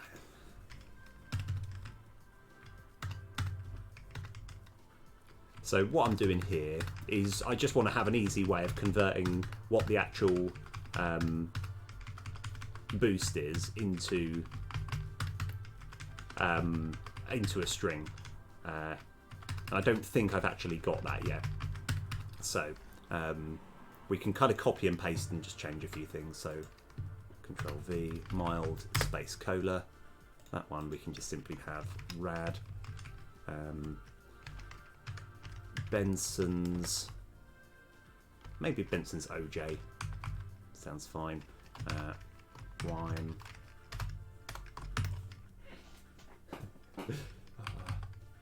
Actually, out of interest, what class did you play back in the day?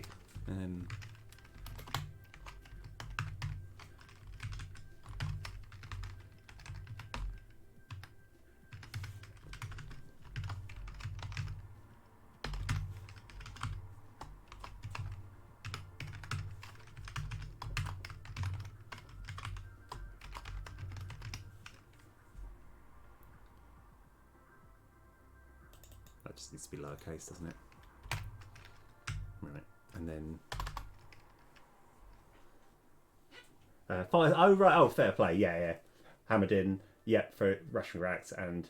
Oh yeah, so I've never because I only ever really did Sorceress. I never got like a Smiter Paladin to kill all the to kill Ubers. So, I mean, I managed to. There's actually quite a nice website now where you can actually do trade Diablo stuff, and it's it genuinely is quite a nice sort of system. So I had to get the I can't remember what it was, that rune that takes up 2 slots that gives you +3 to sorceress skills. Yeah, well, I mean, because I think I watched. There's a really famous llama. I think there's a streamer called Llama, who's very good, and he managed to defeat an Uber, one of these Ubers, with a really rubbish paladin. But he did have to die many times. He had to there were so many caveats. It's there was nothing clean about how he did any of it. But it was quite funny. It's you saw him absolutely scrape by to try and kill it, because he had all the right talents in the right spots, all the skills in the right spots, and he did manage to kill it eventually, but it was a half-hour video of him dying over and over. Yeah. And it's also, I think there's Weaken or something, which is a sorceress thing that's really useful. Yeah. Yeah. Yeah, I mean, I spent I think it was probably, there was a good sort of maybe 2 years of my life where I just played it every single night. Yeah. Right. So I think that's all we need. So while we're doing all this, I think we can bring him back to reality here. Over here, we're going to have add a boost. That's going to be the colour, even though we have no idea what colour that's going to be. And the text will be get a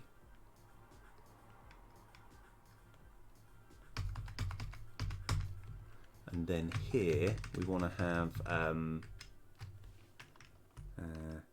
get boost string, and we want to put in our imrs.irc.rewardInt,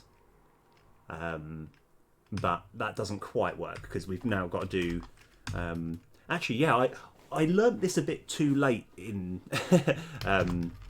boost type. There we go. So when you can actually put in parentheses brackets, you're just changing the type of an integer. So if I was to put, say, float here, it would turn this into whatever this integer is, but in float form. So I can just do boost type, and because they're all assigned numbers, we're just turning this integer into a boost type. So I think that's all we need. Icon.sprite equals get boost sprite, and then we can just have, it looks like I don't need to worry about putting boost top. I can just go like this. Okay, right, so this is roughly what we're going for. What else do I need to actually consider? So at the moment, this is just visuals. Will this look how we want it? So the answer is, it will look roughly what we want, but these tickets and these boosts are going to be massive. They're going to be like over everything. It's going to look terrible. Because, yeah, one thing which I wouldn't say I regret per se, but I got into coding a lot later in life than I feel I kind of, you know, I was pretty much 30 when I decided to get into coding, and like, you know, part of me feels like it would have been nice had I got into it when I was like 12 or something, you know, like way younger. But that's all right. That's life. So actually, we'll it's got a few loading bits to do, so we'll see what this looks like. I think actually there's I've made a bit of a mistake here. We might just get let's see what happens anyway. All right, that's fine. There's a good reason as to why that is the case. So what we're going to do first off is go into our chest reward script and summon chest. We're going to make it a chest number 1. Maybe that's actually all we need to do, to be honest. Let's go make it, say, 4. All right, because we want to look and see what the how big the boosts are and how much we've got to shrink it down so that it fits. Should be okay.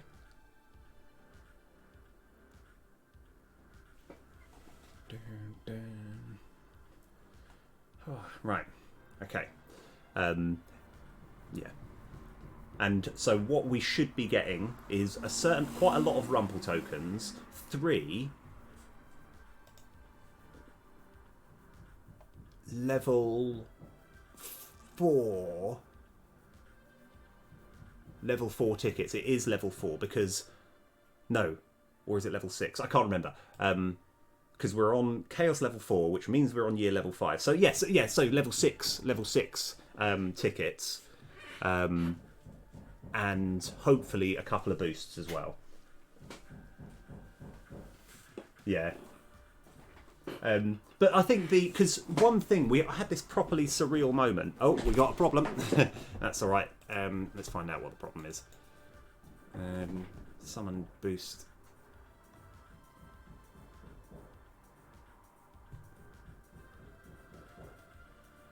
It's interesting. Trying to work out. Okay, maybe we can kind of go into the diagnostics slightly. Everything's pointing towards that.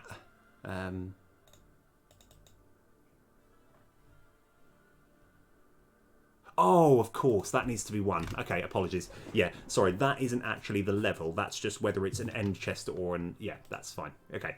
Yeah, because we've only got 0 and 1. We've got a mid chest and an end chest, and we haven't dealt with the concept of it being any number higher than that.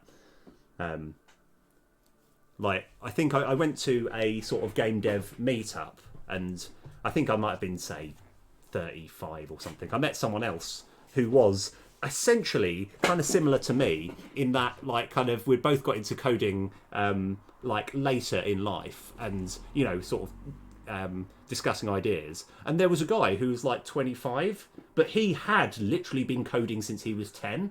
So he was like this guru who was like, who knew so much more than all of us. Oh yes, look at that. That's brilliant, isn't it? Okay, that's perfect. Okay, right. So what the slight problem that we've got is in theory, this can go a bit lower. So we want to make sure that there's enough space to fit all of this in. So how do we do with this? So let's just deal with each bit as it comes. So first of all, let's work out how much we need to shrink this by. I'm selecting the wrong thing. This bad boy here. So let's just say this was 0.25, 0.25. That's a bit too small, isn't it? Let's try 0.5. And that's 0.5. And let's just see what that looks like. That's okay. Obviously, I knew there was going to be a problem here. That I need to up that number there. So I think just having it half and half. What if we make it just a little bit bigger? 0.6 and 6. That looks a bit nicer, doesn't it? 6 and 6. Okay. Right. So what else do we need to change? Let's do that first. And the rad. Would this benefit from being rotated 90 degrees? What looks better? I think 90. No, not 90. 270. That looks pretty nice. So let's just have a sort of a quick sort of scan. So if we make this image 0.6 and this, we just rotate it. I think that looks okay. Yeah, I know. Like it's like that's one of those. I think whenever I'm looking at any of your code, right? I think because you're actually having to deal with physics and everything, that's a whole extra sort of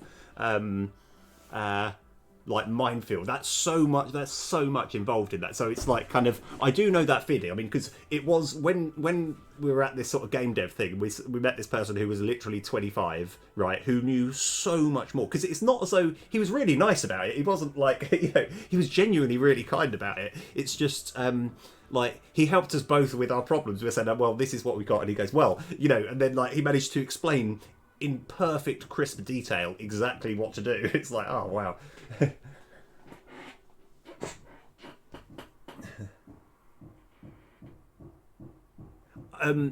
So like if ever we're reminiscing about mistakes we used to make in code, I know my first ever project was quite a basic game, and somehow it took up, like, because of how I coded everything, it was done on Unity, and it was, I believe, almost like 2 gig worth of space, and it was one of the most basic games ever. I do not know how it could have possibly taken up 2 gig worth of hard disk space, and it was slow.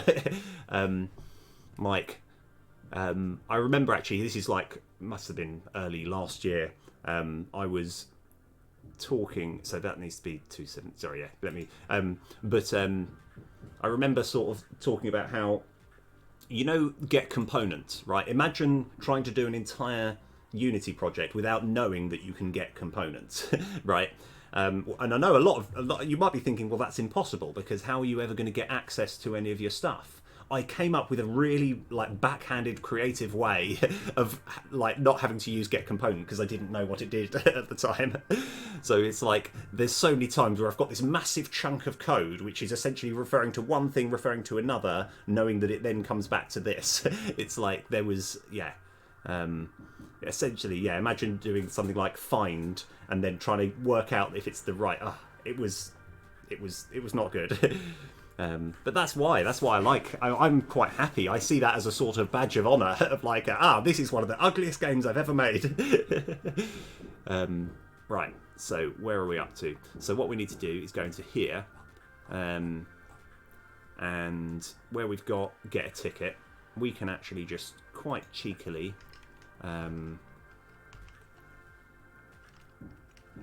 go,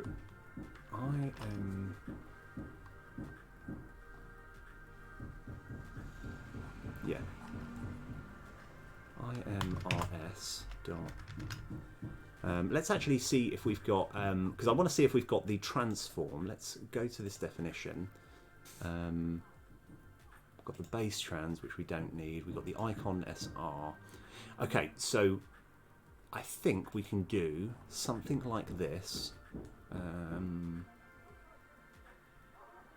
just having a quick look because I need to just change the size of the sprite. I'm not sure if this is going to work. Where are we? Over here. Right. So icon. No, let's just make it a lot easier on ourselves. Icon sr dot get component transform dot local scale equals new vector 3 0.6f 0.6f. I think that's all we need. That's fine. Okay. And now we can actually use quite a bit of this. Control C, Control V dot Euler angles equals new vector 3 0.0f 0.0 f, and that should be, I think we decided 270.0f, so that way it will rotate and it will just look a little nicer, I think. So let's give this a try first, but we've got another problem that that I'm just kind of like, I need to kind of work out. Yeah. Oh, Vivex, let's rock. How's it going? We're making chest rewards at the moment, and we were discussing. Right. Yes.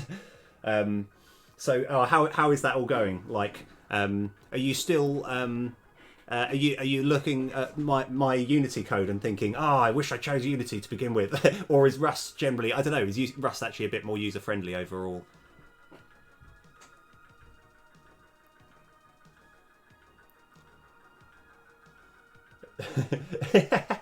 No, fair enough. You're probably right.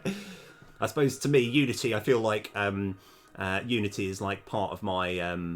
Oh, here we go. Right, that looks a lot nicer, doesn't it? So we need to change that number so that it equals that, which isn't too difficult. And then get a rad boost. And what we need to do as well is we need to just kind of work out how we can fit all this in the screen as well, because I want to make sure that if this was 2 more down, it would still fit in. So how are we going to sort of deal with that? I think we could probably start by moving this entire thing up a little bit. So at the moment it's 4.5. What if you did 5.5? And what if we made the gaps slightly shorter? So yeah, because we've got to work under the assumption the most things you can get is 7. So in fact, it's probably easier if we just make it, like, force it to have exactly 7. Oh, right. Oh, I see. Yeah. Yeah, that's a really good point, actually. I mean, when you say memory safety, is that it means that you're not going to get any memory leaks, or it? Because I know that there's times in this game where I feel like I'm creating a memory leak, where it just basically everything grinds to a halt. I mean, it hasn't ever properly ground to a halt, but right. Anyway, so let's go change this number up, and then we want to force having 7 so that we can kind of see what happens. Right, yeah, let's go. Okay, so I think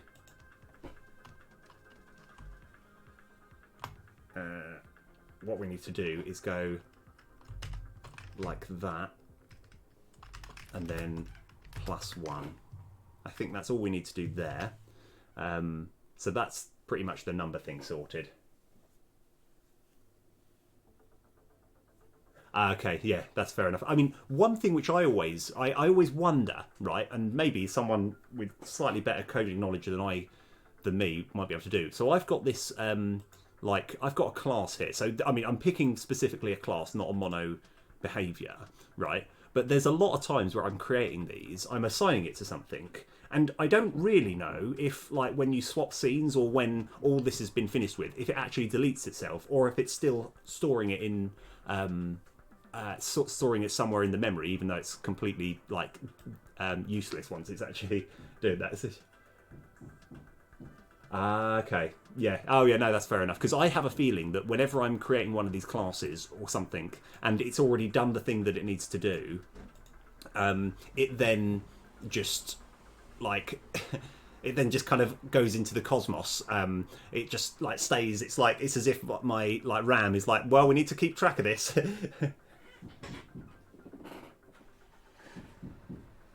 Okay, which of course is not actually. Okay, so I like to tell it like this: Rust has garbage collection on compilation time, which of course is not actually a garbage collector, but it basically manages freeing an. Oh yeah, okay, yeah. I mean that sounds a lot more efficient than than what happens in Unity. Yeah, right. So what we need to do, I think I might be able to do something a little bit cheeky. So in this chest reward. Control MO. So summon boost. I'm trying to work out the point in which we're actually creating the. It might be in here actually. Let's go to definition. Oh, activate. Oh no, this activates the rewards. That's fine. What's the bit where we're actually creating the rewards themselves? Find all references. So over here. Ah, right. So I feel that if I kind of lower this number, this will squeeze them slightly together. So let's just do a bit of an experiment and see what that looks like. And yeah, give this a try.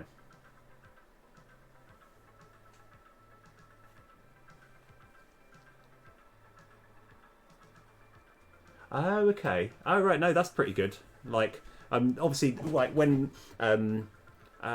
when actually trying to work out exactly what the computer is doing internally, that always just kind of like that always frazzles my brain slightly.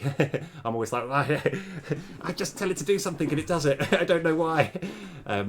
Right. So what we should do as well is if we do don't load and we have say chaos level say 5 or something, and then press play. So they might be too much squeezed together. Let's have a look. Let's find out.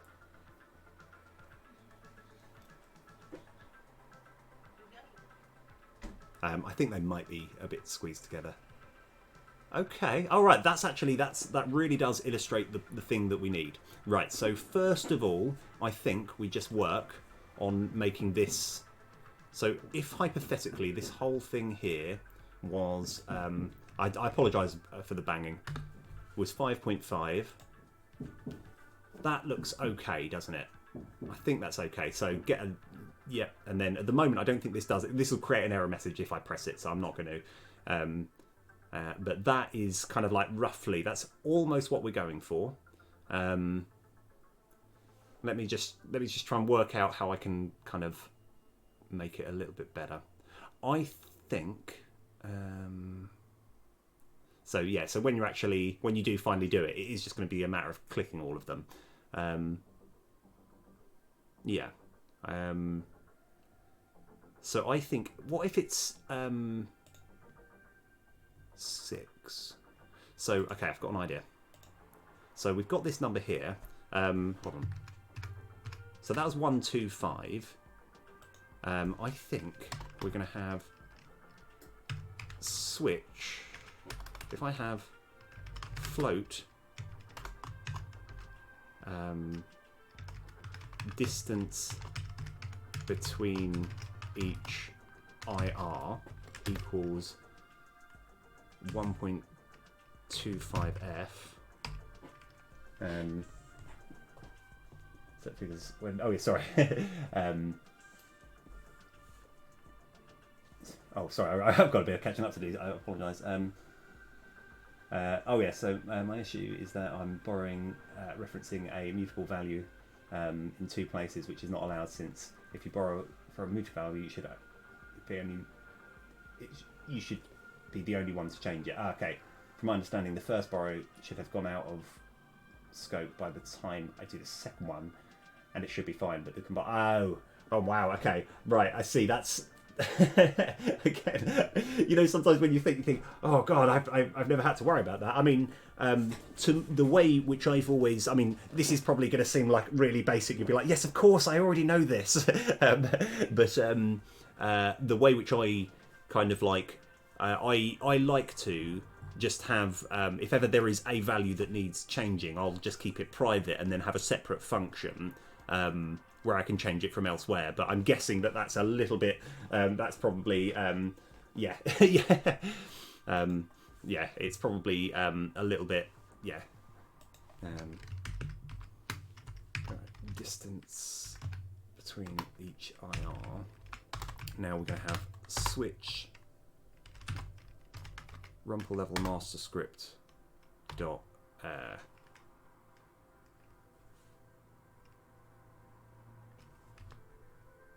This Control C, Control V, case 6, distance between each IR equals 1.125 break. Oh, that needs to be an F. F. And case 7, it's going to be just 0. So that will deal with it sort of squeezing in. But we also want to make sure when we're summoning it, when it's moving to the point, I think this can be, say, let's go 5.4. All right, and then have a little look.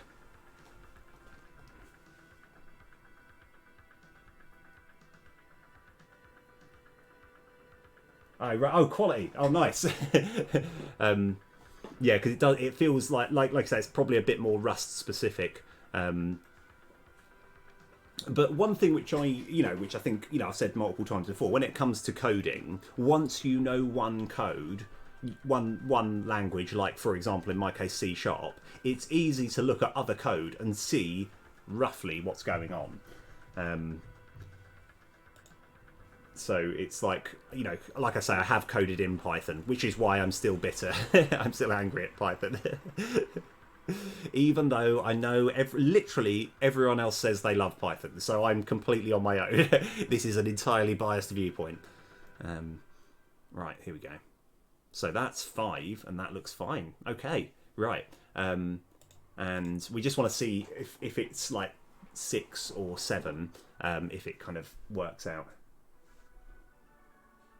Yeah. Oh, yeah. No, fair enough. Fair enough. Right.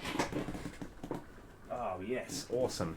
Right. Okay. That's 5 again. We kind of want to just see what happens when it gets to either 6 or 7 and see if it fits in. Oh, yeah. Actually, I learnt about pointers when I was learning C++.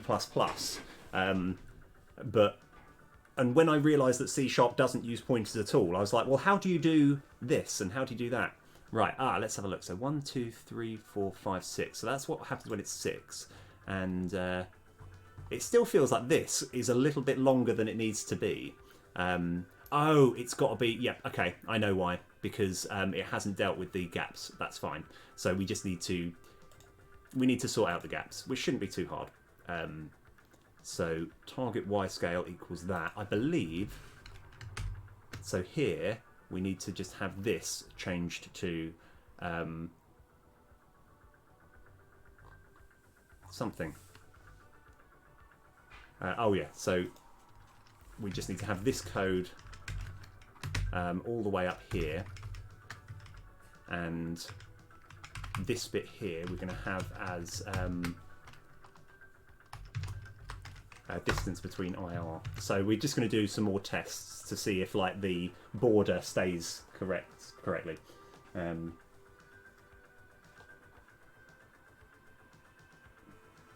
Okay, yeah. So like I think do you still, right now when it comes to pointers, do you still have to put like a star when it's a pointer, and then you have to do something else when you're actually saying, I know that's the pointer, I know that's what it's pointing to, but what is it actually, and then do a different thing to say what are you actually pointing to, as opposed to just giving you the memory address saying that is the location of it. And I remember getting confused, like that's the memory address of it, but that's not actually what you're pointing to. Dereferencing, that's the word. Yeah. Right. Oh yeah, so right, let's give this another try. So hopefully, regardless of whether it's 5, 6 or 7, it will always kind of fit nicely. If for whatever reason somehow you get 8, everything falls into chaos. Oh, look at that, perfect, that's exactly what we're after. Let's rock. Okay, right, so now we're at the point where we want to actually, oh yeah, sorry, so dereferencing, yeah, okay, yeah. Rust has it also, implicit dereferencing for some stuff like method calls. So unlike C, you use the same syntax to call methods and access. Oh, okay, oh, fair enough. Like, I always just got it confused. I always got the pointer towards something mixed up with the actual value itself. That took me a little while to sort of to learn. Right, that's pretty much what we're after, because if you look as well, the height, it will always fit in this screen because this height will always remain the same. So that is a proper big win for me. I'm happy with that. Right, now we've got to get it so that when you click it, it activates the thing. So how do we do that? I think it might be in here. Activate individual reward. Right, so I think we just have, so Rumple tokens, it does that. I think we can have a new thing here, case DM reward potentials dot add ticket break, and then we kind of want to have, I'll make you some cheese and toast. I'll be alright, but cheers then, man. So add tickets, we're going to have oh yeah.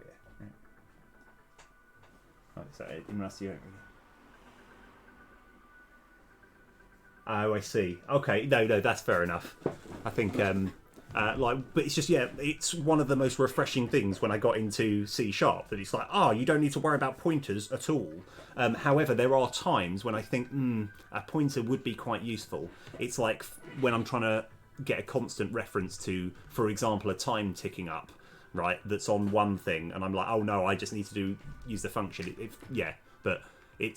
But overall, it was just a relief when I didn't need to worry about it. Right, so all that's really happening is not an awful lot needs to happen here. We just need to have gameinfoscript.instance dot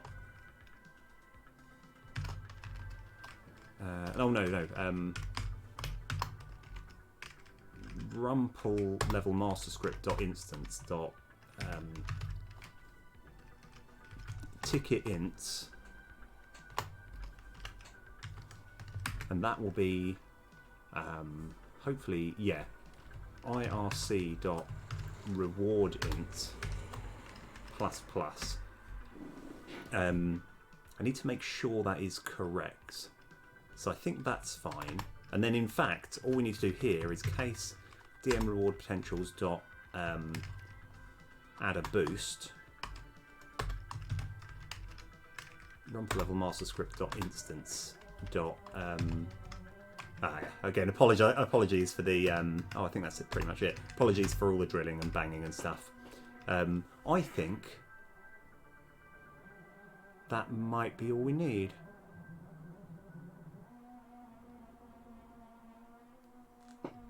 So we'll give it a test.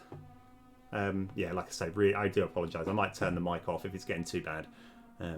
Right, so Control S. Yeah, I think the worst thing is when I'm actually in bed, my head is right next to it. Oh really? Oh, my word. Okay. Oh, fantastic. It's actually must be the noise cancelling part. Yes. Oh, yes. Okay, that's a really big win because, trust me, it's really loud for me. Right. Okay. Right. Okay. Let's have a look. So what were we testing? Oh yeah, that's it. So at this precise moment.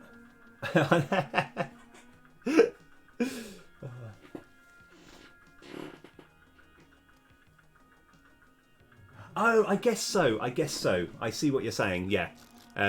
Whereas I think when I was using C++, there were variables that were essentially pointers, and there were variables that were, well, what I traditionally know as variables, like integers and strings and whatever. Right. So this will still give us this will still crash if I press this, and that looks like that's almost the maximum that you could get from there. But anyway, if I press this. We'll do this. Let me get this screen a bit bigger, and this over here, and we're looking at ticket ints and boost can ints. Ooh, that's a bit of a problem. Okay, it's fine. It's fine. So we've got a slight problem. Oh, actually, no. There's other ways of fixing that. That's fine.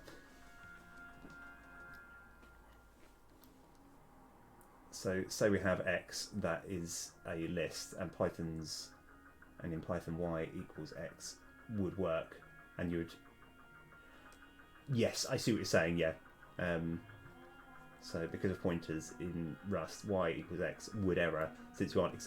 Oh, okay. I see what you're saying. Like, I know there's the sort of difference between sort of hollow copy, or I can't remember, like deep copies and shallow copies. One of them is just saying, by the way, I'm looking at this list, and the other one is saying, oh no, I'm actually an entire clone of this list, and if you change one of them, the other one won't change. Because I like with my game, I've got a you have your deck list, right? But there's some cards that you can use only once per battle, so you use it and it vanquishes, but it doesn't affect the the other original copy.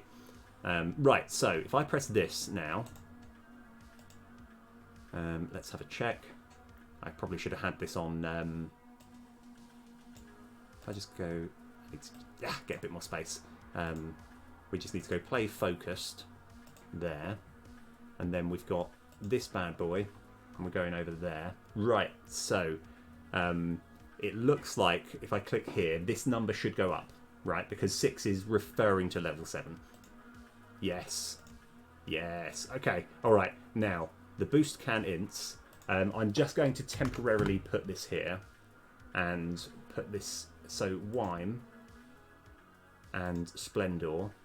Now that looks, so we've got those two. So those numbers have gone up, right? I just want to check that number 6 and number 3 are Splendor and Wime respectively, just to check the numbers do match up.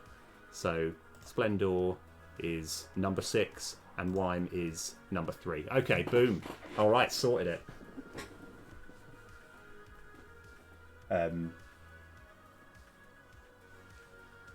oh yes, okay. Oh, so you have the ability just to oh, hang on a sec. That's actually really useful. I mean, just like to put everything into perspective. Sorry, let me get this on full thing. Right. Whenever I'm creating, like, essentially creating a clone, there is nothing elegant about how I do it. I just create another list and just go through a for loop and just copy each one individually, which definitely doesn't feel super efficient. So yeah, so if you've got the ability to clone, so I'm guessing clone essentially means, by the way, we've got another copy. We've got another thing which can be changed. All the values of that can be changed, and it will be independent of the original one that you've cloned from. Okay, yeah, no, that's good. Right, so we're almost there.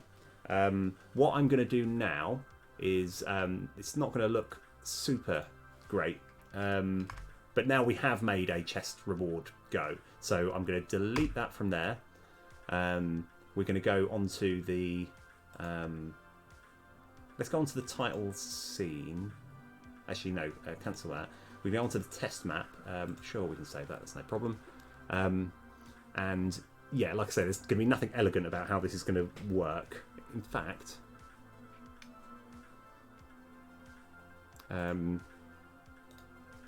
edit script.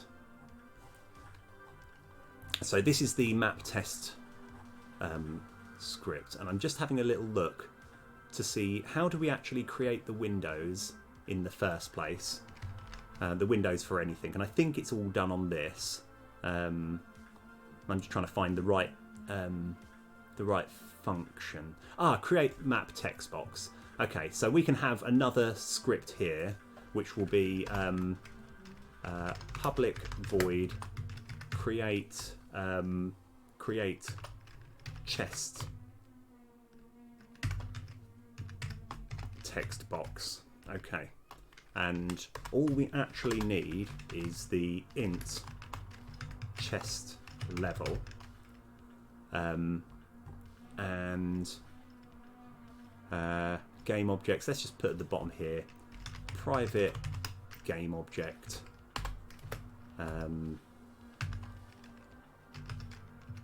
chest. I don't know what I should call it. Chest. What have I called it in this so I can chest reward go. That sounds good. Chest.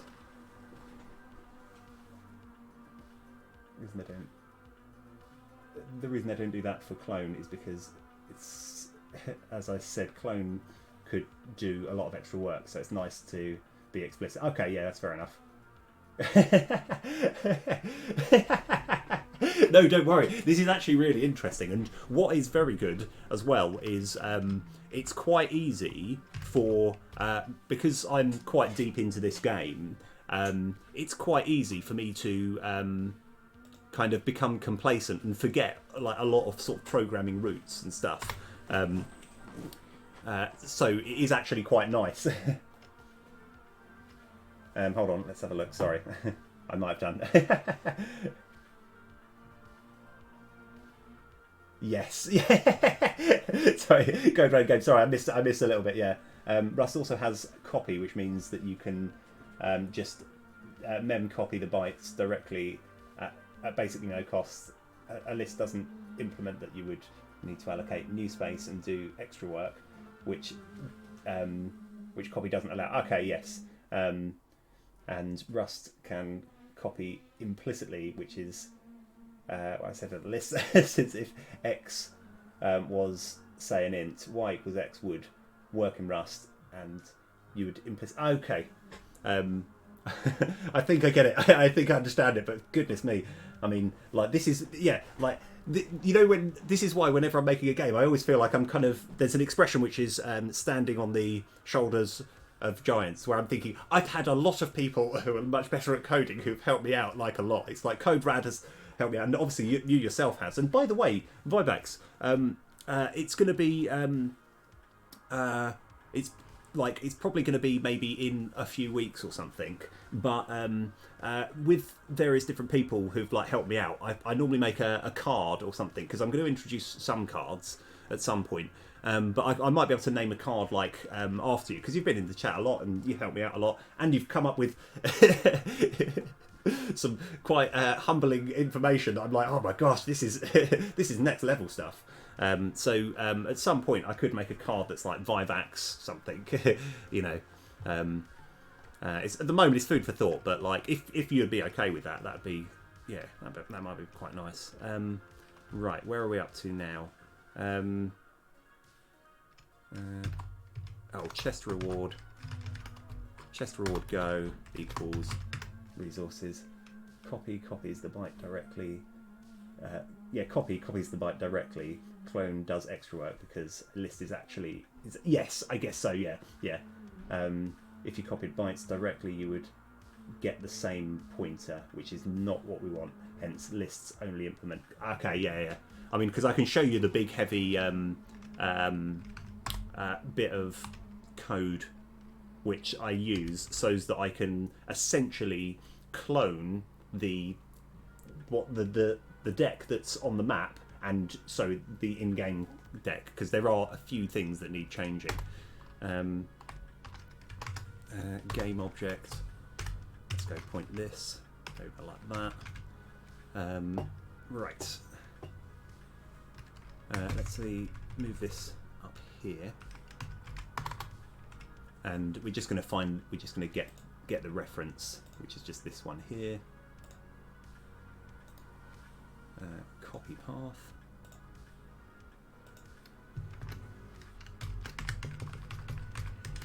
So this is just making sure we've just got the game object that we've just spent all this time working on, we now have access to. Now let's go find all references here and find out exactly the code. How did we do all of this? Right, we're just going to copy it. We're going to copy it. What's happening here? But we're going to make it as a separate function. I just want to have a look at it and then just check that I'm happy just copying it and changing the various different things. Yeah, this is fine. Yeah, okay. We're not going to copy this word for word, but we're going to. Yeah, we're just going to create the chest thing over here. So create chest text box, and then no, right, okay, right. No, this makes sense, right? Okay, if I do this, okay, and then I put this over here, and then we change this to create chest text box. Control C, Control V, create chest text box routine. And that's just me typing really fast. You could also think of copy as shallow copy and clone it. Yeah, okay, that actually does that makes a lot more sense now.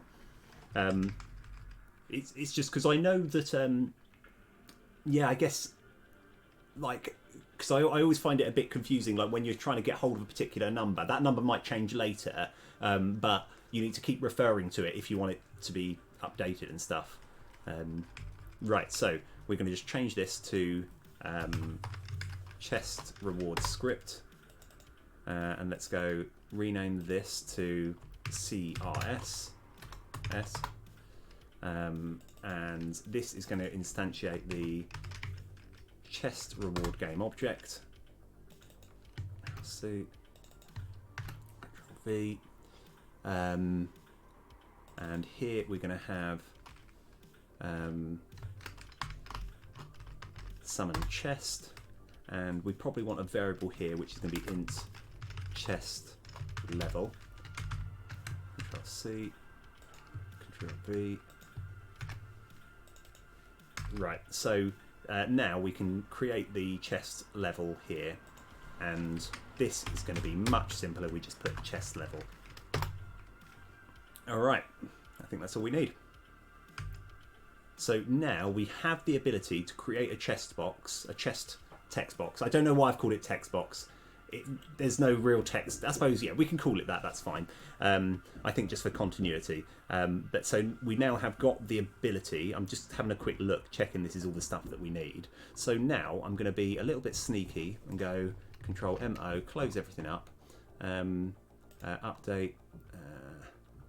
We're going to say if input dot get key down open brackets key code dot C,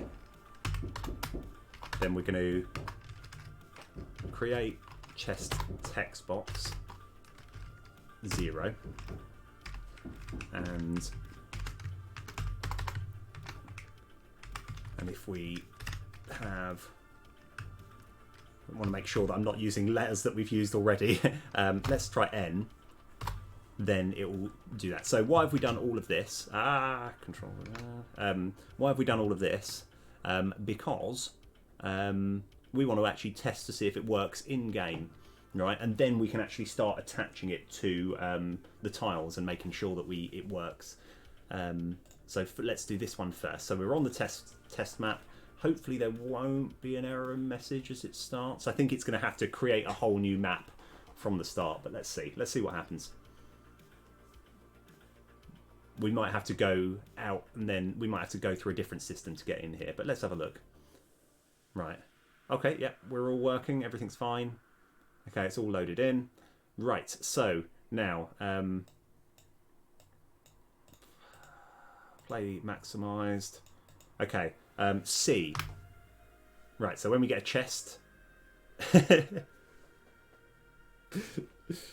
done something wrong here. Okay, no, that's fun. That's fun. It's all good. I love it. I love having these problems. Let's find out what's going down here. Let's go to the definition. That's not quite what I was after. We create that. Have I accidentally created it twice? I don't know.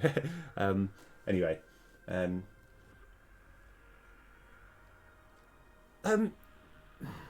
So, unless I'm mistaken, because I've got C, I think it could just be. Let me just pick another letter, because I have a feeling that.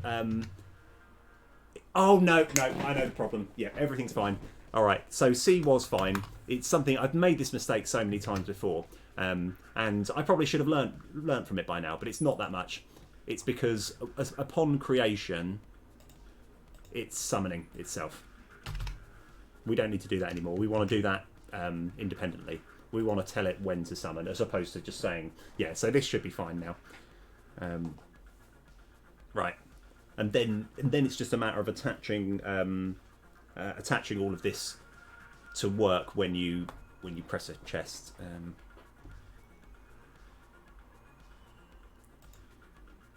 Right, so let's give this another try.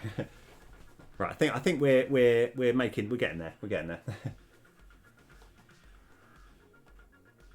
Oh no! In this case, sorry that I didn't answer your question. Sorry. In this case, you get all of these items. This is like a mid chest. So the mid chest will hopefully be. So in theory, because we're on Chaos level 1, I think. Let's have a check. I don't actually know. Rumple. That's not Rumple level. It's here. So. Current Chaos level is 5, which is actually very convenient for us. So if I press C now, right, it does that. Okay, well that's almost what we want. So Chaos level 5 means 6. That's gonna eat at me. It's fine. Right. So most of the things that we want are actually doing what we want. I've just got to work out why that isn't there, but that's okay. So now if I was to click here, we're getting the 156 Rumple tokens. I could make that go a bit faster, right? And then this gives us an extra level 6, and this gives us 2 Splendors. And then it closes and everything's fine. Okay, right. So that was a good start. Now if we do a main chest, so this is like once you've completed the whole thing, the last thing you pick up at the end of the campaign is this. So it's going to be sort of bigger loot. You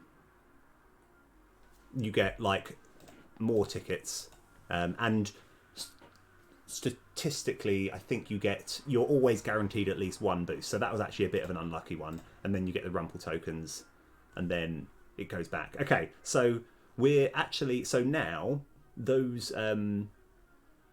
So just so that I can make sense of it myself, we go back to title right now.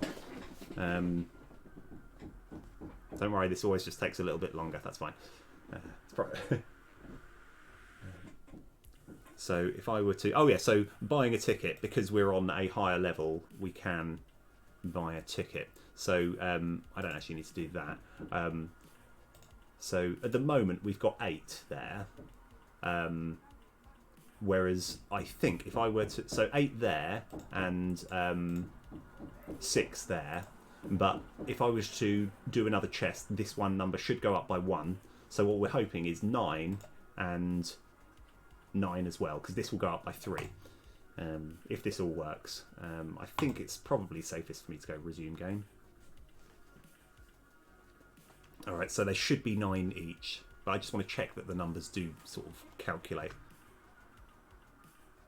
Right, and we'll work out why that's moving. I don't know. So I think, like, I don't like. There's one thing which I just love, like properly pixely retro games, which have those animations like this that just, I don't know, for some reason I've always had that sort of love for that. So level 7, so that's a level 7 ticket.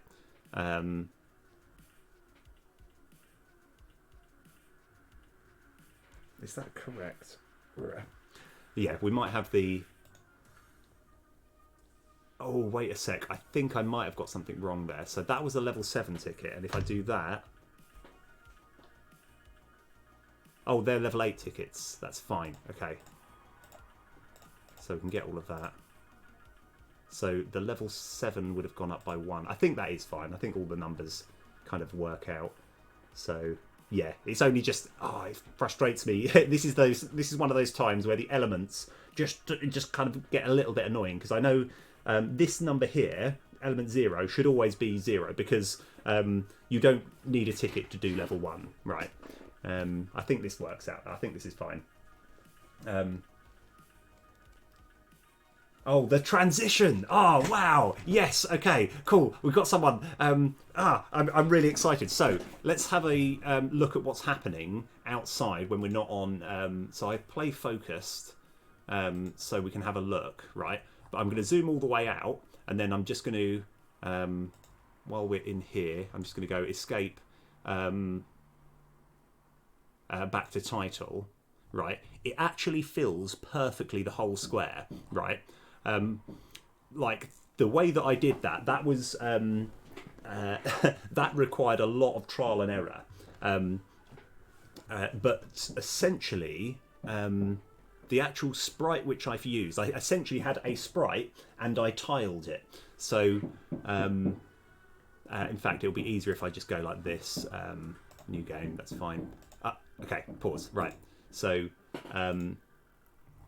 what I've done is we've got like this really did not take me that long to do in Aseprite, right? But I had this particular sprite here that cycles through, and when you actually look at this thing here, we've got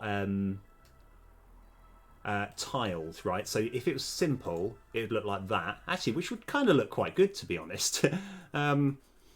If it was sliced, then it's going to do something else. But tiled means that it's going to be of a fixed size. And actually, yeah, trying to do the... yeah. Having said that, I kind of want to just... this won't ruin anything because it's mid-thing. But what does that look like?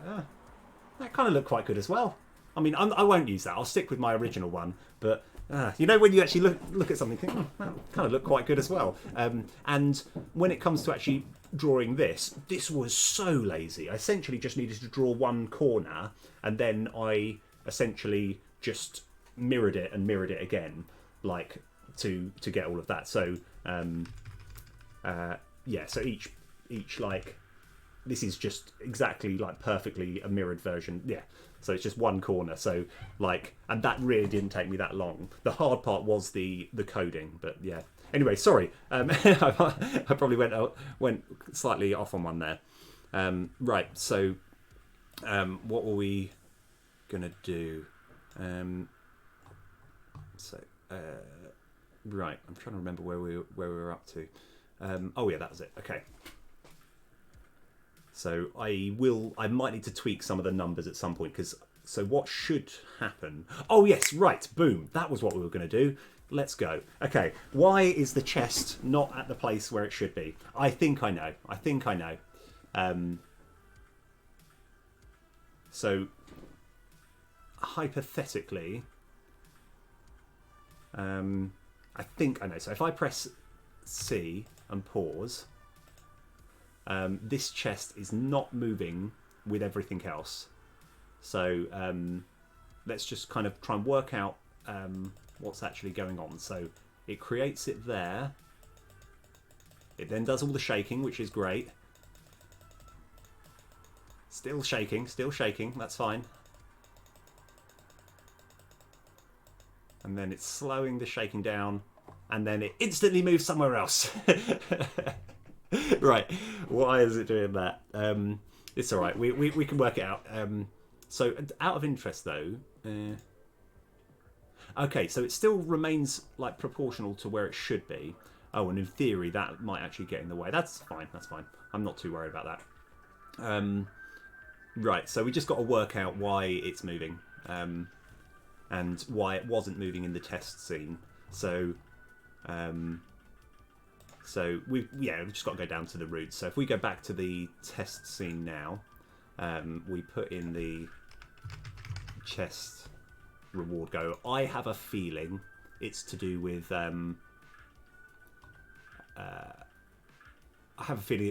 where the camera is. So we've got this bad boy. We're just going to put this in here. We're going to actually, no, actually, forget that. Yeah, we've just got to kind of work out why everything else is moving and not the actual chest itself. So maybe it's only actually moving the info box. I'm not sure exactly why. So yeah, I'll have to have another look at it, because we can't reasonably test it here, I don't think. Actually, no, it'll be quicker just to do it on the test map. Right, that's fine. Sorry, I had to kind of, you have to kind of realise it actually makes more sense. Yeah, don't say that's fine. So we've got to work out why one thing is being moved and the other thing isn't. So there's another interesting test we can do to sort of experiment. Oh, right, yeah. It's like let's have a look at the answers. Let's find out what I was doing wrong. Yeah, fair play. Right, so if I press this here, and now we test this. Let's work out where the chest is going and why it's not going where it should do. Huh. Okay, let me get all of these things. And now we move in here and then try again. Oh, right, okay, so it's not always actually... what I was testing for is this chest does feel like it moves to a different location, but just near it. So let's go into the code. Let's try and work out what's going down. Right, so summon chest. I think I might know. Map test. Let's go to definition. So the base trans... What is the base trans referring to?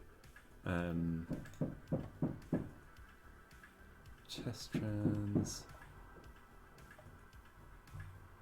Let's go to here. So, okay. So what is a little bit confusing is if we actually have a look at this.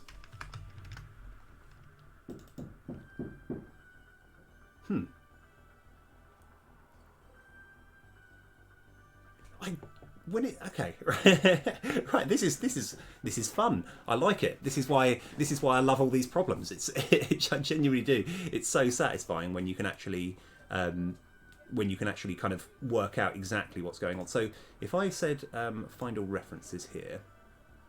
Oh yeah, right. So at some point we're saying get component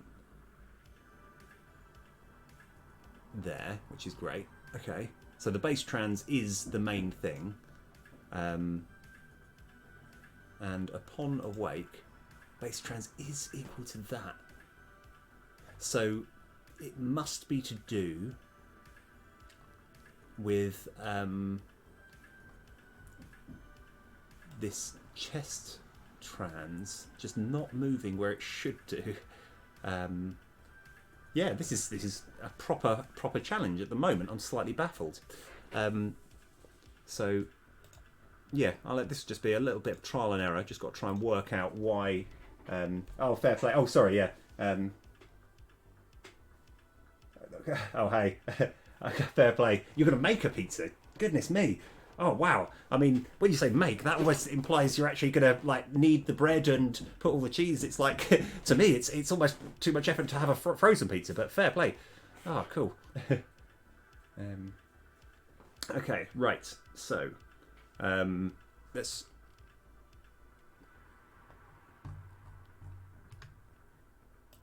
Have a feeling I might know what it is. So we've just got to work out why this is moving down there, because it still is a child of this. And I feel like I might have, I might be referring to something.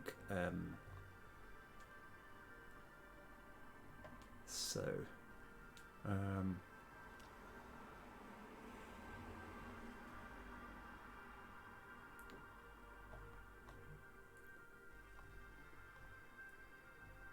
move to point local. So here, we are moving to the point that we want to move, and unless I'm mistaken, let's find all references. This could be it. Ooh, maybe not. Right. Okay, I think... Oh no, because the shaking still works fine. The shaking, it's still actually in place. Oh, here we go. Boom. That's it. Easy, sorted. Oh, here's me. I was worried then. I was thinking this could have taken me ages. I'm pretty sure we just go local position, and then I think we're sorted. Yeah, that should be fine now. Okay. Now, I think we fixed the problem. It was something boring all along. Nothing exciting. Right.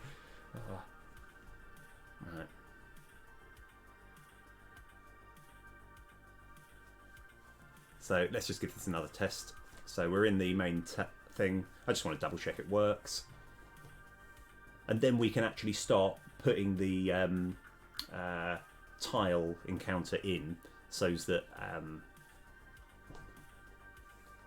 so that it works. In fact, we can make some progress this time as well. So before I forget anything, I want to just click on this over.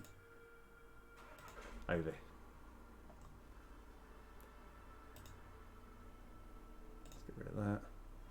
Destiny tile script.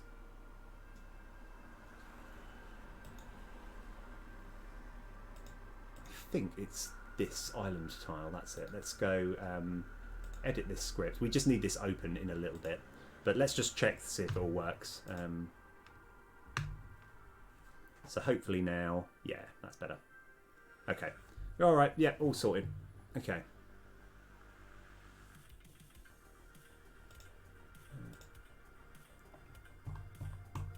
Just quickly test one other little thing. Close this bad boy. Move this. So yes, that is correct. So Chaos level 6 means that we're on level 7, and a mid chest gives you essentially a refund of your ticket and some other exciting stuff. I do want the boosts to be a bit rarer, but I'll worry about the maths a little bit later. So what are we doing now? We now need to introduce... let's find out. So,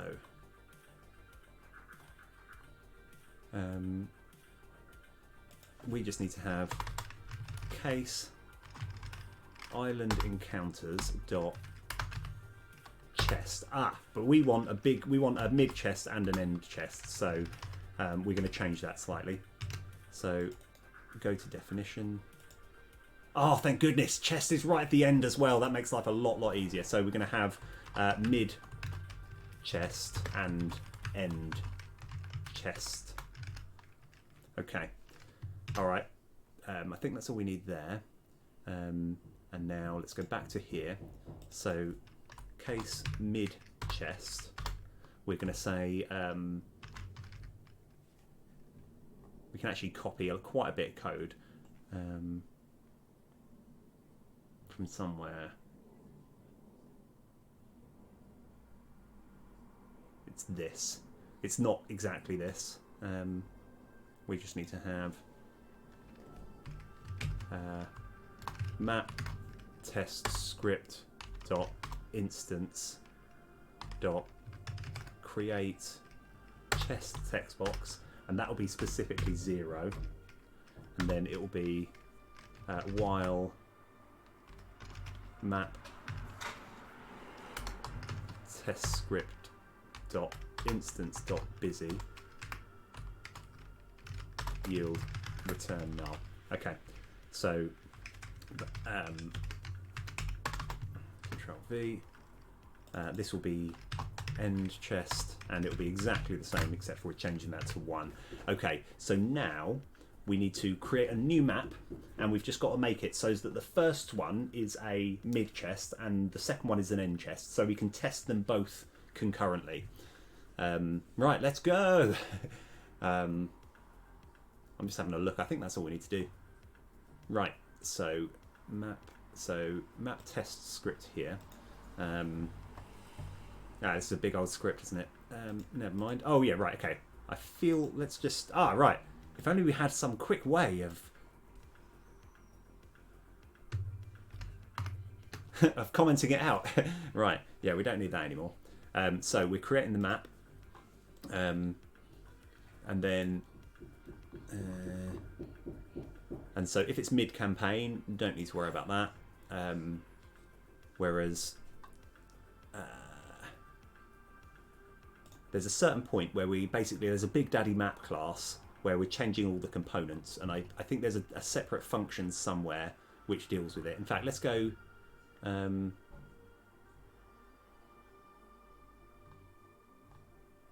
Oh, it's actually attached to something else.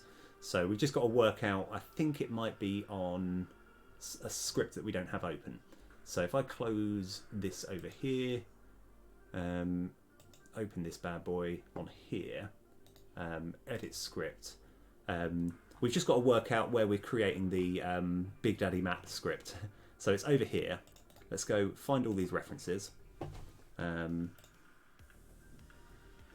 Yeah, it's not there. I think it's about here, isn't it? Right. Nope, it's not there either.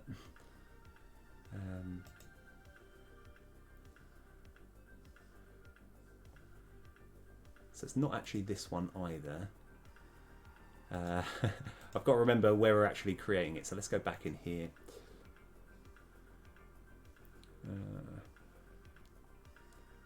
Wow, there's quite a lot of references here.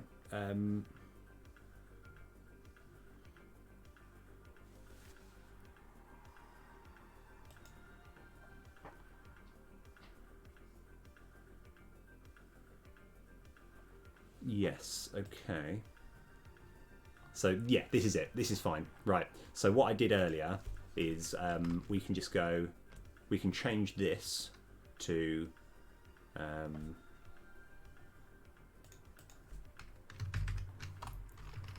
island encounters dot mid chest and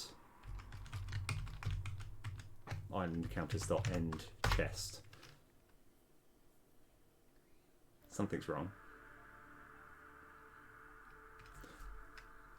That one needs to be island encounters. Okay. Right, I think that's all we need to do. So we need to start a new one and just check that we can click the chest and it opens up, everything looks smooth. Right, hopefully this'll work first time, no problem. It'll help if we're on the title scene so we can do a new game and go into it. So, title scene, let's go. Right, get out of here. Oh yes, that's fine.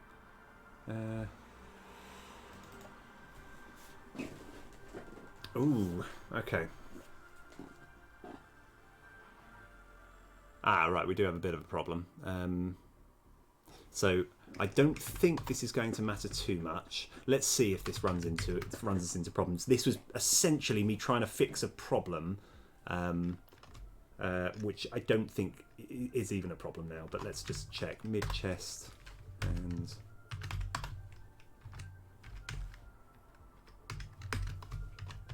End chest. I don't think in fact, do we even use this one? Find all references. Oh, we do. We use it.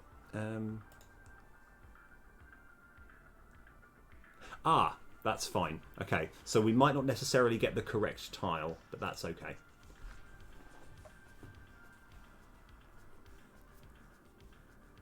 Right. So we might not get the tile that matches with the chest. And in fact, I might even have a... yeah, I might even have the tile that kind of goes with it. But let's have a look. Let's have a look. Right.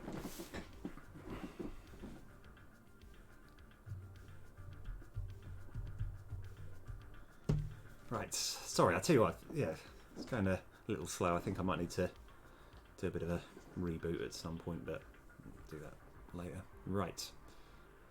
Here we go. I kind of want to get it a bit bigger.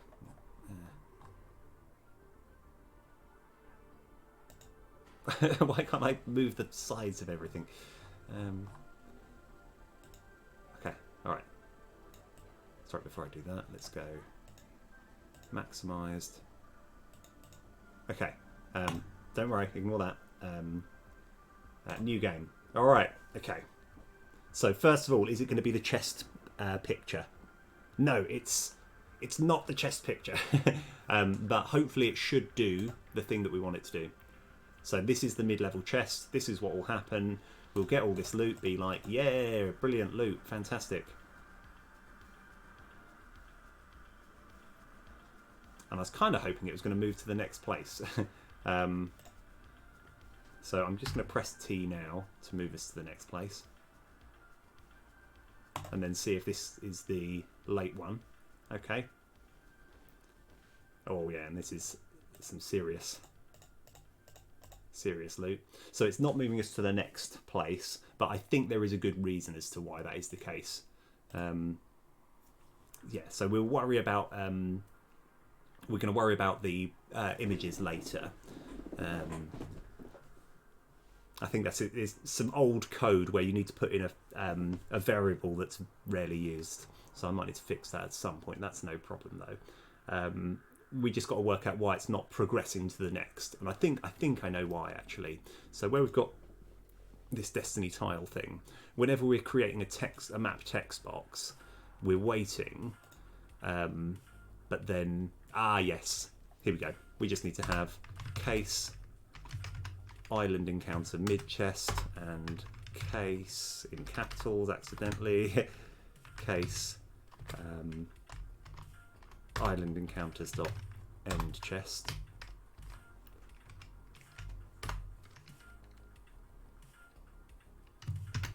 And that looks kind of fine, doesn't it? Okay, so hopefully now if we were to play again it will just move back. Oh wow, that was quick.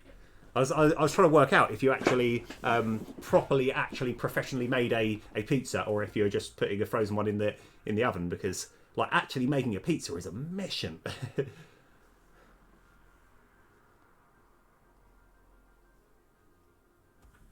Oh right. Oh cool. Right. Nice. Okay. Right. So there's a. I don't know. Yeah, that's obviously I won't be able to tell you what the original problem was. I know I learned something about Unity code that it might be of use. Which sorry, let me just quickly test something and then I'll show you. So let's just wait for this to load up so it's not giving me grief. So here is something quite interesting. If you have destroy game object, right? That basically is looking at the game object that is on this, and it will destroy it, right? However, right, if I was to have some code after here, like, well, for example, let's say busy equals false, right?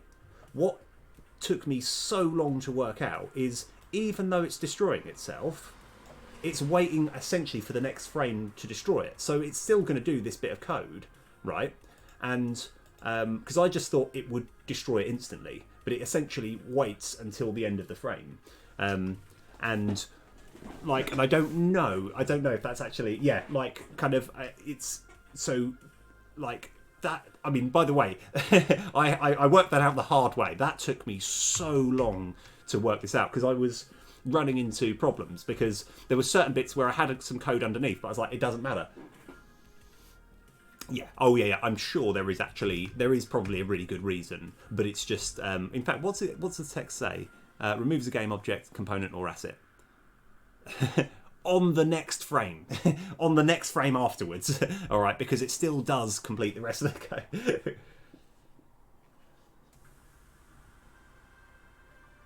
Yeah. Yeah. Oh, yeah. I mean, you are right. I think like kind of the reason I say that might have relevance is like if I were to this isn't a routine, but if I was to have destroy game object, right, and then I just did this bit of code here. Don't worry what it means. Right. This essentially means you wait one frame. So if I did that straight away afterwards, it wouldn't do the rest of this code. So yeah. Yeah. Oh yeah. No, that makes sense.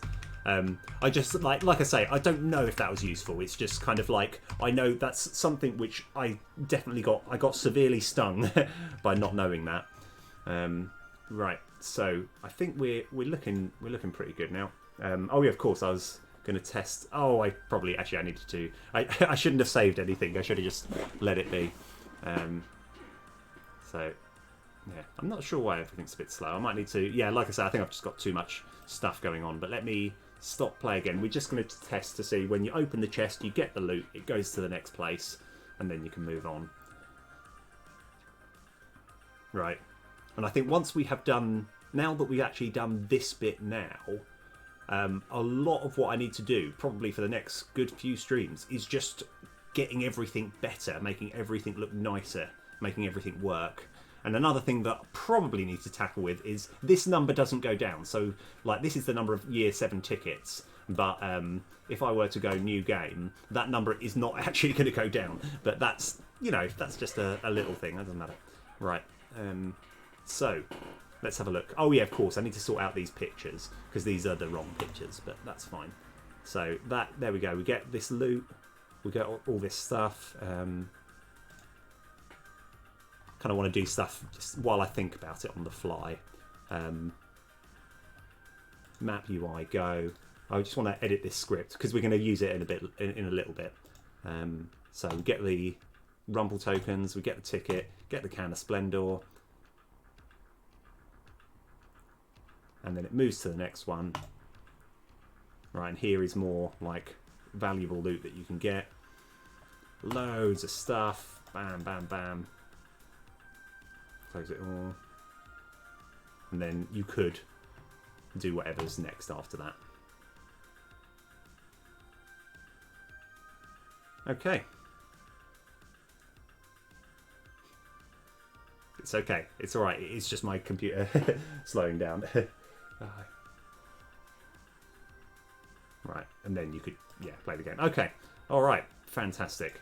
Right, so that's a really, really big problem. To be honest, I was actually legitimately thinking that that was going to take me like several episodes, just because I know I knew there was a lot of things that I needed to do, but it looks like I have more or less nailed it. We're obviously going to play around with numbers and stuff.